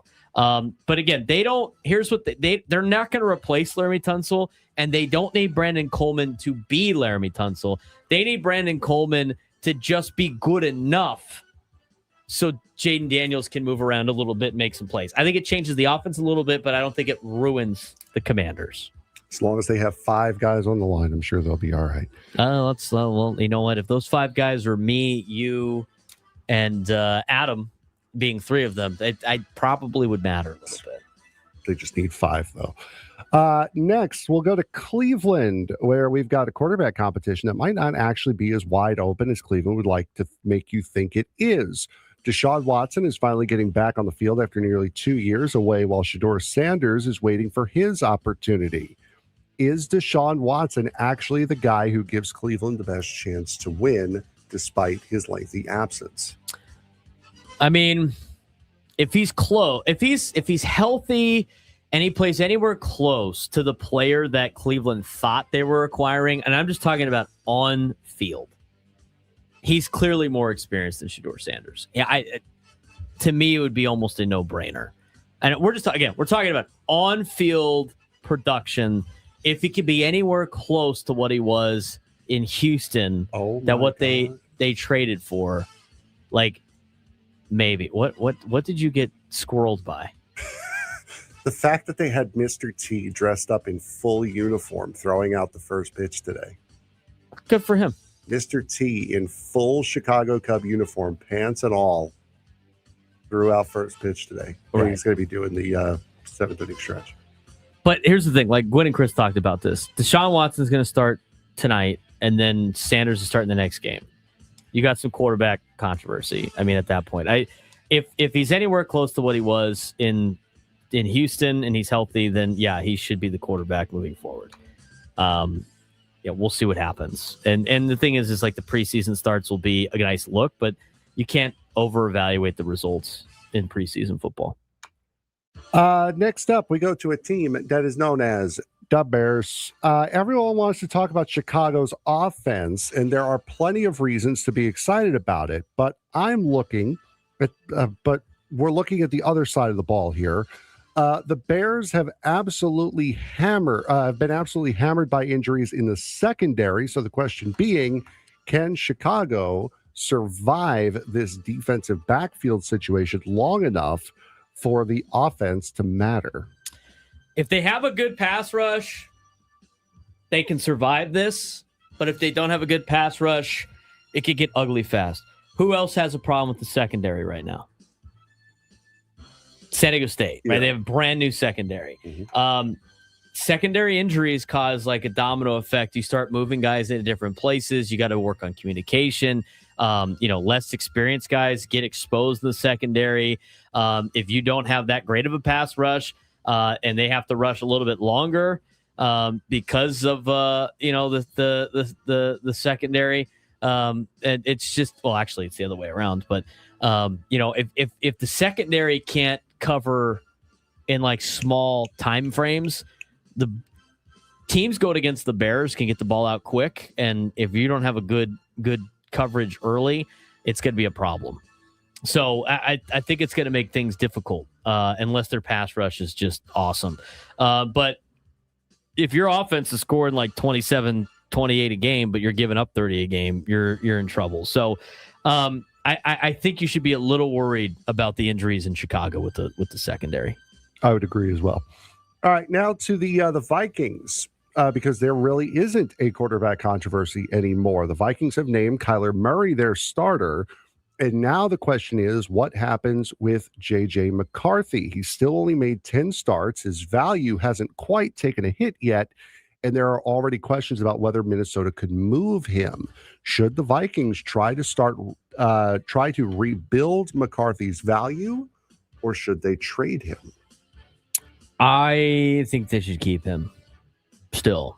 I mean, he's only had 10 starts. I thought he was kind of a system guy at Michigan. I mean, he had a great run game and a great defense. He had a great team, but he's still young. 10 starts is very tiny. I think he's, somebody that you have obviously invested draft capital, money, and effort into. And quarterbacks can develop within year 2 to year 4. And if you got a guy in Kyler Murray that can take the reins and let JJ McCarthy improve and get better behind the scenes, that's usually a recipe for success. Who's to say, Frank, that you can't do that with a guy that has already played some games? Yeah. Right? I mean, you would do the same thing if you just drafted JJ McCarthy this year, right? So I think it's probably worth keeping him around. He had the injury in his first year, which kind of put him behind the 8 ball. So, I don't think it's time to trade him yet. Final one. We'll go down to the Dolphins. Ello's Dolphins. Yes. Do you think he's fired up for the game tonight? We can ask him. There's one position group that tonight could actually give you something interesting. The Dolphins have a wide open competition at receiver, and somebody has to emerge as Malik Willis's go-to guy. Who do you think will become Miami's number 1 receiver? All right. So we have Malik Washington, Caleb Douglas, Jalen Tolbert. I don't think it's going to be the 3rd round rookie pick in Caleb Douglas. I know he's been one of the standouts at camp, but I think maybe he'll be. I don't think that would be the case. I think usually when it comes to preseason, he's going to find some help early in the year with a veteran. So I'm going to go with Jalen Tolbert. Veteran addition, more experience than younger options. I mean, he could win the job through consistency, but they don't have a lot of, super big weapons down there in Miami. But I think right now in terms of number 1, like where Malik Willis feels comfortable, his go-to guy, probably going to be more of a veteran player. Could be Malik Washington because he's already been in the building and he knows the offense and he can establish himself as a reliable option, but I don't think it's going to be the rookie quite yet. When we come back, a preview of Padres and Guardians for this weekend. We already have a lineup out. We mentioned it earlier. We'll repeat it, and then we'll get to Drake Hills.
124 on a Friday. Do we have tickets to give away? Zach Top tickets. We do. When we end this segment, we're going to be giving away Zach Top tickets. Zach Top will be performing at Pechanga Arena on September 17th. You can get your tickets now at AXS.com. I'm a very, very happy boy after what we read this during the break. Excuse me? Oh, with that's the, yes. Who is that coming from? Jordan Bianchi, who is a writer is a NASCAR writer for The Athletic. A lot of things are coming out about the NASCAR schedule now for next season. It's not official. They have not announced the schedule, but there are a lot of things that people are getting from the schedule. A lot of it being races that won't be in the chase next year's compared to this year. But one of the highlights in the article was San Diego. And they said that it is becoming increasingly unlikely that NASCAR will not be back in San Diego for 2027. But the race may be moved from June, Father's Day weekend, to around this time of the year, around August. So it's sounding like NASCAR will be back next year. That's according to a report in The Can't Athletic. wait. Yes. Yeah, that's not surprising news to me, just based on how everything looked like it ran smoothly. I think while we were there, a lot of people were like, man, we should come to San Diego every year, which is always the deal. So I'm not surprised that they want to come back, especially with, you mentioned, all the teams all like the logistics of it. They liked being here. I mean, who wouldn't want to be here, right? And they get to stay in Coronado. Coronado's kind of nice. Coronado is probably a lot better than a lot of the places they stay. No offense to the other places that are on the NASCAR tour, but it's good to hear that they're back. And we'll see if there's some diminished returns, in terms of like, but I think there's a lot of people, Frank, that watch NASCAR in the Inland Empire that this is a way for them to get and watch NASCAR. I would also not be surprised that a lot of the issues from this year, running out of food, not many shuttles because the track was gigantic, the lack of shuttles, I would assume that a lot of that will be fixed for this upcoming season. So it's first time for everybody. You're going to go through some growing pains. I would have to assume that next year that stuff will be a lot better and figured out a lot more ahead of time. Yeah, I think that's going to happen for sure. On the they got to fix the logistics. Here's the other thing though too. How many new fans do you think they created? Oh, hundreds of thousands. Like my friend and my sister, they two females that have never watched NASCAR before and don't watch NASCAR on Sundays were like, I want to go to more of these. This is so much fun. Now, I don't know if they'd want to go to like an indoor track, like a enclosed track like Bristol. I don't know if they want to go to like one where it's just in circles. Maybe they just like the road course stuff. Maybe like San Diego's perfect for that. But there's probably a lot more people that went and checked it out for the first time, like the surrounding area with the shops and everything like that, like the setup, like the way it was, seeing the cars a little bit, not having it be like super loud the entire court, like the entire time and just only for a brief moment. Like there might be a lot of people like that will go back and think this is great. So I think that's good news for San Diego. Let's talk about the Padres this weekend. They got the Guardians. Obviously, every series from here on out is a big series for the Padres. They play 8 of their next 10 series against teams that are below 500, which is significant, but it's also not significant. It's significant in the sense that like it should be easier for the Padres, but as Brian Lawrence said yesterday on the roundtable, every team in Major League Baseball is good. Like you're not going to be able to take your foot off the gas. But if the Padres play at a higher level that they have been, then they should have no problem with Cleveland this weekend, and they should have no problem with the Mets next week, and they should have no problem with a lot of the teams that are coming up on their schedule. The Padres enter Cleveland at 65-57. They got a 5-game winning streak. They've won 15 of their last 19. They're currently the number 5 playoff seed in the National League wild card standings, and just a half game in front of Philly and 1 game in front of Arizona after Philly won yesterday. Fangraphs playoff odds have climbed up to 59.9%. That actually decreased from yesterday because Philly won. As for the Guardians, they're 59-63. They've lost 7 of the last 10. They have a negative 30 run differential, but they're only 1.5 games out of a wild card spot in the American League because the American League is not very good. Padres have momentum. Cleveland is desperate. Can the Padres offense continue to do what they've been doing? Should we expect the Padres offense to be this good, throughout? I think that's an interesting storyline going into the weekend. I think a lot of people might be waiting for the other shoe to drop maybe on this offense, but they have now shown, Frank, that I think they can keep this going.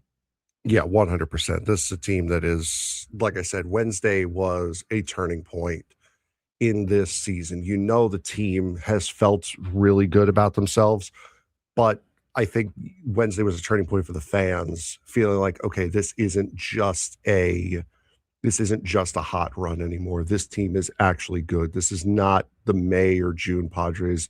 They have turned it around. This team is postseason ready. They are getting locked in, and they are no longer just giving away games, because that was a game, especially when you go down 1-2-3 in the 5th, 6th, and 7th. After you go down 1-2-3 like that, that was a game where they could have easily just packed it up and said, all right, well, 4-2 homestand is good too. But they didn't. They fought for the win, and they got it. The offense has been getting most of the attention, as they should. But we haven't said it on the show. Has it been your last couple of weeks to watch the pitching staff? Do you know what the pitching staff is doing right now? Pitching since better. The All-Star break? Pitching better. They are pitching better. They have a 3.59 team ERA since the All-Star break. Now, I'm assuming that a lot of that is carried by the bullpen, but it still factors in all the runs that they give up based on the starting rotation. But 3.59 team ERA since the All-Star break is good enough for 8th best in Major League Baseball. So right now, you have a top 5 offense since the All-Star break and a top 10 pitching staff since the All-Star break. And that is important because the Padres don't have to be that elite offensive team. It's not like the offense is now carrying the team. Both entities of the Padres have been playing extremely well, on top of the fact that the defense has been top 5 the entire year. Now, tonight is Michael King. This might be the best pitching matchup of the series for San Diego. King on the year, 7-8, 3.37 ERA, 3.21 ERA in 5 starts since the All-Star break, solid. 3.56 ERA on the road, and a 0.40 career ERA against Cleveland. He had 11 strikeouts in 5 shutout innings against the Guardians last season. That's an absurdly good record against this lineup. And if you're the Padres, you obviously want King to set the tone tonight. Yeah, absolutely. Especially when you have TBD throwing tomorrow. You want to start this series off right, and you have a good opponent too in Gavin Williams. So this is a great pitching matchup that you're going to get here tonight between Michael King and Gavin Williams. You'll get Joey Cantillo tomorrow, and then Tanner Bybee will go up against Casey Mize to close out the series. If there is a game where Casey Mize is going to turn it around and you're going to start to see what Casey Mize can really do, this is it. This is a guy, he has a team that he has faced a lot, former divisional opponent. He is very familiar on how to attack all of these guys. If there is a team that he is going to get it turned around against, it will be Sunday. Saturday's a weird one with, Randy Vasquez to be, figures to be involved in the game, but they have not announced a starter yet. Sunday, Casey Mize. We got more that we want to talk about. We'll do that in the next segment after we talk to Drake Hills.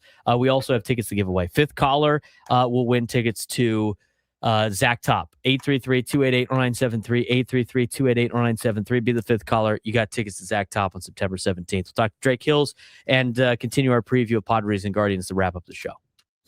Quinn and Chris on the Fan. Coming up on Finally a Friday, it's Friar Friday with, hey, he came out of nowhere. Luis Rengifo, our guest.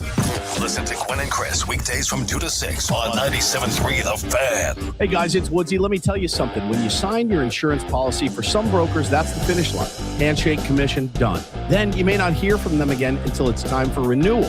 Your business runs all year, and so do the gaps and the risk. That's why I'm introducing Super Sure. If your company has more than 25 employees, whether you're the owner, CFO, or HR manager, it can be too complex to just buy a policy online.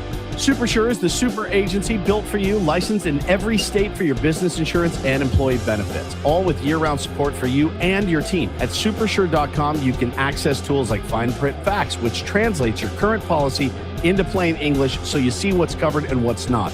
Plus a business value calculator so you can estimate what your business is worth so you know what actually needs protecting. Go to supersure.com, one super agency, one powerful platform, all your policies in one place. Go to supersure.com. That's supersure.com. Paid for by Supersure Insurance Agency, LLC, a licensed insurance agency.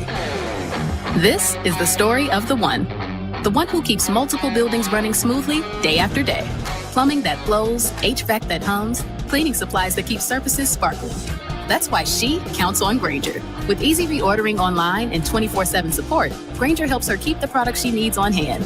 So shelves stay stocked and buildings stay ready. Call 1-800-GRAINGER, click Grainger.com, or just stop by. Grainger, for the ones who get it done. Pumpkin is back, and Better Buzz Coffee is serving it ice cold. Enjoy handcrafted drinks made with real pumpkin, including returning favorites like the sweet and perfectly spiced Pumpkin Pie Best Drink Ever and Pumpkin Chai, plus new creations like Pumpkin Matcha and the Pumpkin Dream Puff Iced Espresso, all poured over ice. Who says pumpkin season can't be refreshing? Get your pumpkin fix now at Better Buzz Coffee.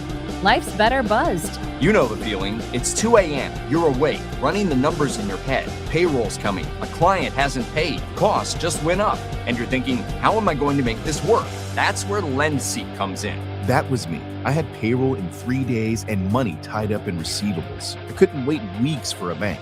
I went to LendSeek, and within minutes, I saw real funding options. Clear, upfront, no games. By the next day, the money was in my account. Payroll went out, crisis over. LendSeek uses AI to match your business with the right funding, up to $5 million in as fast as 24 hours. With LendSeek, it's not just funding, it's knowing you're covered when things get tight. If you've been in business for at least 1 year with at least $500,000 annual revenue, apply today. No upfront costs, no prepaid penalties, because in business, waiting isn't an option. Start ready, stay ready with LendSeek. Apply at lendseek.com. That's LENDSEEK.com. I scream. You scream. We all scream.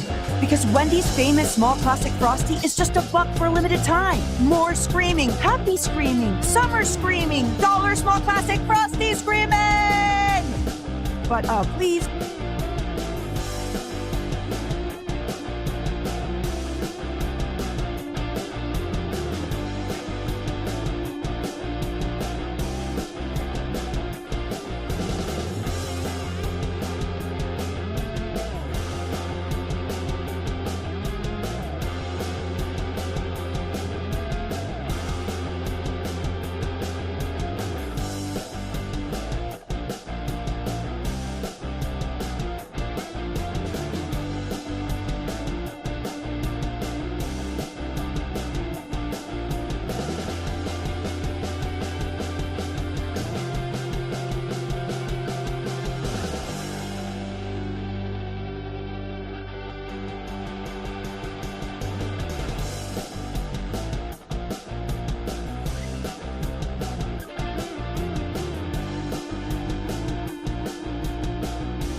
1:39 on a Friday. Final segment of the Braden Surprenant Show for the week. We got Padres and Guardians coming up later on this afternoon. Gwen and Chris will take over for us in the Equator SoCal Padres pregame show into Padres baseball. See if they can keep the winning streak alive in Cleveland. See if the San Diego FC can keep this little bit of a winning streak alive as they have won their last two games. They won the last two games of the Leagues Cup in the MLS. And to come in and break it all down for us, joining us on the SDCCU fan hotline, it's not Big Bang Banking, it's better, is our soccer analyst in Drake Hills. Drake joining us on a Friday. What's going on, man?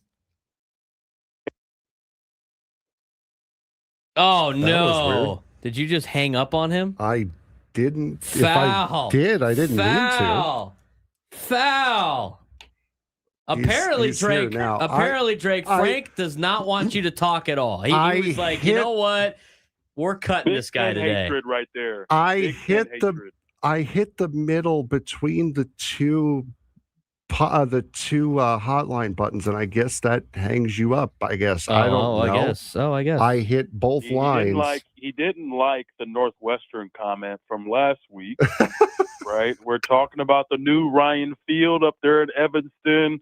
We got the canopy open. We got the safe standings for the students to come out, be ready for some Northwestern football.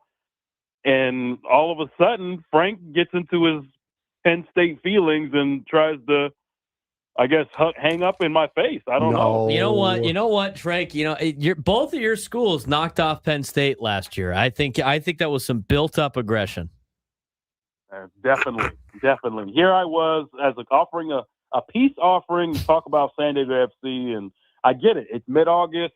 This is around the time we're talking about college football. I mean, we got the Hall of Fame game just took place. Drew Brees just inducted. This is around the time when guys start getting tired of each other, tired of practicing against each other. Hot heads are coming in, and Frank is tired of playing against his own team. He wants to go out there and knock some heads off. And he started it with you just before he even got to say anything. Drake, we appreciate the time, as always. San Diego FC goes 2-1 in the Leagues Cup. I heard it on the drive up to Santa Ana yesterday on the afternoon show. They talked about this a little bit, but for all of us that are again new to the MLS, new to soccer, what was the Leagues Cup? How did San Diego FC do in the Leagues Cup in comparison, and what have you seen out of them as they just completed the Leagues Cup this week? Yeah, so essentially, it's always weird. So San Diego FC, they lose the first game to Club America.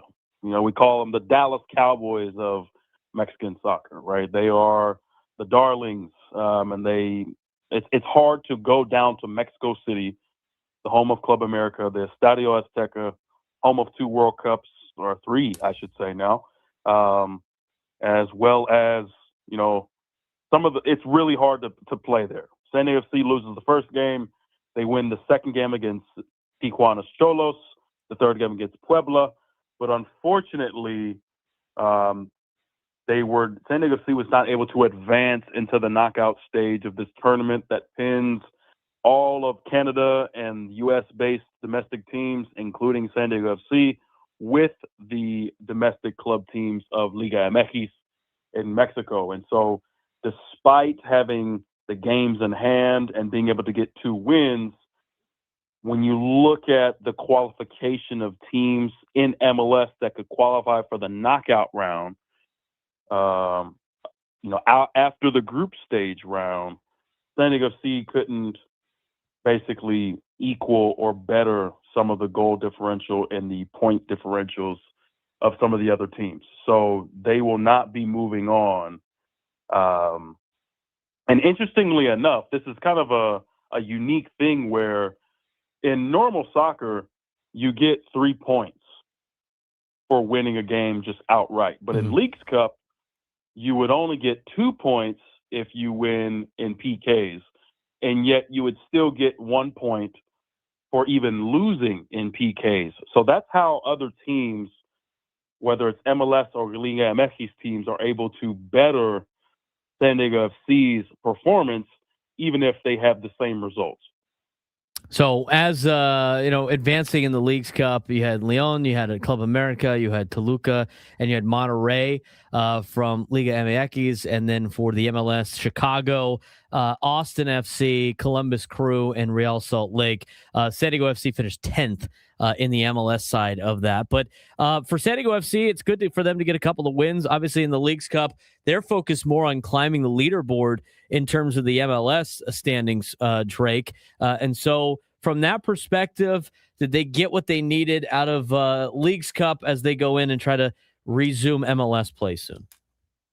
They absolutely did. And I think Mikey first talked about it going into this game this weekend against a pretty big rival. We know what we saw San Diego FC against LAFC last year, before and after the Song Heung-min transfer, being one of the biggest stars, if not the biggest star, coming into MLS last year. Obviously the face of the Korean national team for well over a decade, the darling and the poster boy of Tottenham Hotspur in the English Premier League. Heung-min Son has come, and I think LAFC has gotten better for it. But if you just look at San Diego City's schedule, I mean, it's going to be pretty tough. I mean, I think that to end August, you got to make sure you're taking the easy points, in my opinion, from Portland. But you're going to have to go through LAFC to get there, and then you got to get your lick back. You got to be able to get some payback against Colorado at the end of the month. And then, of course, the Chucky Lozano Bowl on August 29th. So I think the intensity of the end of this year is going to be pretty interesting. LAFC in second in the Western Conference. Portland has done a little bit better, not as disappointing as the beginning of this season and last season. But with San Diego FC sitting 13th out of 15th in the Western Conference, I think this is an opportunity to start to climb. Between San Diego and Seattle, there's about a 12-point difference. There's a 3-point difference. There's a 12-point goal differential, but there's only a 3-point difference between 9th and 13th. So San Diego FC, for everyone listening, could be a playoff team literally by next week. So I think it's important that we start to focus on how can San Diego FC sneak into the back door of the Western Conference playoffs. The other thing too, Drake, is I think a lot of people just assume, like, near the fact that we're near the end of the summer, that the MLS is running out of games and they only have a handful of games to do it. But that's not the case. I mean, they got regular season games scheduled and through November 7th. I mean, there's still 16 games left for San Diego FC. And as mentioned yesterday, Gwen and Chris, a handful of measuring sticks at different points during this stretch. Of course, I think LAFC is kind of a first measuring stick of how back you really are if you're San Diego FC. You got to go to Miami on September 20th. That might be a measuring stick game as well. You do have a club-friendly match mixed in against Tijuana to get to kind of a get-right game also, as it doesn't count in the MLS standings. But there's still a lot of soccer to be played. And San Diego FC's got, not to say that there isn't, they need to get on have some urgency with this, but they do have some time to really make up some ground, and they're not out of it by that many points. Yeah, I mean, you're literally. I know the Leagues Cup and the World Cup kind of made it feel like there's so much soccer that has been played, so there's only a little bit of soccer left. But yeah, we're literally at the halfway point, and I think August is so important because once you get into September, I mean, you've got some interesting games. You mentioned the Miami game. You've still got to go up against Dallas and Houston. San Jose has had an incredible year, third place in the Western Conference, 10 wins on the season overall. You still got to go play San Jose again, but I think if you could find yourself in a rhythm, can you get 2 wins out of 4? Can you get 3 wins out of 5? Can you get on a run here as you go into October and ride that momentum, so that when you're looking at the final 2 games of the year, you're going against Austin and Kansas City, the bottom teams of the Western Conference. You want to make sure that those games are kind of like insurance, and that you're not putting the pressure going into MLS decision day. trying to get points. But I just want to revert back to the first point, Braden, and just seeing like the back end of Leagues Cup. I was very pleased to hear Mikey Bowers talking about the youth that he was able to play with and some of the new guys. You got the new Icelandic 26-year-old at right back you got from Montreal, who, he's got 8 goals in his career as an MLS player from Orlando City and in Montreal, Dan Thorlofsson. I think that's a great addition for a team that needed some veteran experience. To see him get on the score sheet against Puebla, these are the kind of things that you can take from Leagues Cup to go into the MLS second half of the season and say, hey, not only are our youth, getting their experience, but we're also bolstering the squad, getting healthy, and bringing in some guys that can lead us into what can be a very redemptive second half. Last thing for you, Drake, as we kind of wrap up this week, obviously a big one against LAFC. What does San Diego FC have to do to get a victory? Well, first and foremost, they're going to have to keep in mind that I think LAFC has had, one of the most threatening attacking sides ever. I mean, they just came off of a penalty shootout themselves against Querétaro in Leagues Cup. But, hey, listen, I mean, you got Denny Bouanga, you've got Heung-min Son. I mean, apart from Vancouver and San Jose, they're one of the best attacking sides in MLS. They got 35 goals scored so far this year. That's basically putting them around 3rd or 4th in MLS. And so if you're looking at it from that perspective, just got to make sure that your defense is ready to basically defend for all 90 minutes. And that's not something that they're unfamiliar with, but it's definitely going to be all about focus. Can you get Dan Thorlofsson and some of these other guys to make sure they're playing together, make sure you're playing in unison? Think back to that FC Dallas game a couple of weeks ago before Leagues Cup. Can you put in a very sturdy performance and make this a 1-goal game in the 80th minute? I think that's the key. Drake, we appreciate the time as always. So we look forward to talking again next week, and enjoy the weekend. A weekend of lots of sports going on. We get closer to fall. Absolutely. You guys take care. Enjoy the weekend. I'll talk to you guys next week. Drake Hill is joining us on the SDCCU Fan Hotline. It's not Big Bang Banking. It's better. Padres tonight against Cleveland. Good matchup to watch. Padres offense versus the Cleveland pitching. Guardians pitching has been significantly worse since the break, a 4.32 ERA, which is 21st in Major League Baseball, which is a huge contrast to the Padres pitching since the break. Cleveland's offense hasn't exactly picked up the slack either, 17th best in OPS. So on paper, San Diego, better combination of offense and pitching right now, but here's the catch. Gavin Williams pitching Friday. He's coming off a 1.42 ERA over his last 4 starts and 25 1/3 innings. That's going to be the biggest challenge of the series is tonight for the Padres offense. The other thing, too, interesting, Padres are expected to face Joey Cantillo, top prospect for the Padres, one of the top 10 prospects for the Padres at the time. As they drafted Cantillo out of Hawaii in 2017. He was part of that Mike Clevenger trade in 2020. Cantillo this season, 8-7, a 3.91 ERA, 119 2/3 innings, which is a career high workload. He had been good earlier in the season. As far as the Padres are concerned tonight, again with the Guardians offensively, Stephen Kwan is awakening from his slumber from earlier this year. Biggest offensive threat right now, 954 OPS since the All-Star break. He's a guy who can make the opposing pitcher work, get on base, and create pressure. Chase DeLauder's got an 836 OPS since the break. Jose Ramirez, not doing great since the All-Star break, but he is an All-Star and the star of the Guardians. So I don't know how long he can stay cool. Interesting series this weekend. Padres are definitely better than the Guardians on paper, but the Guardians can still, get into a desperation mode as they're just trailing a wild card spot. For Frank Marchese, I'm Braden Surprenant. Gwen and Chris coming up next. We'll talk to you guys next week.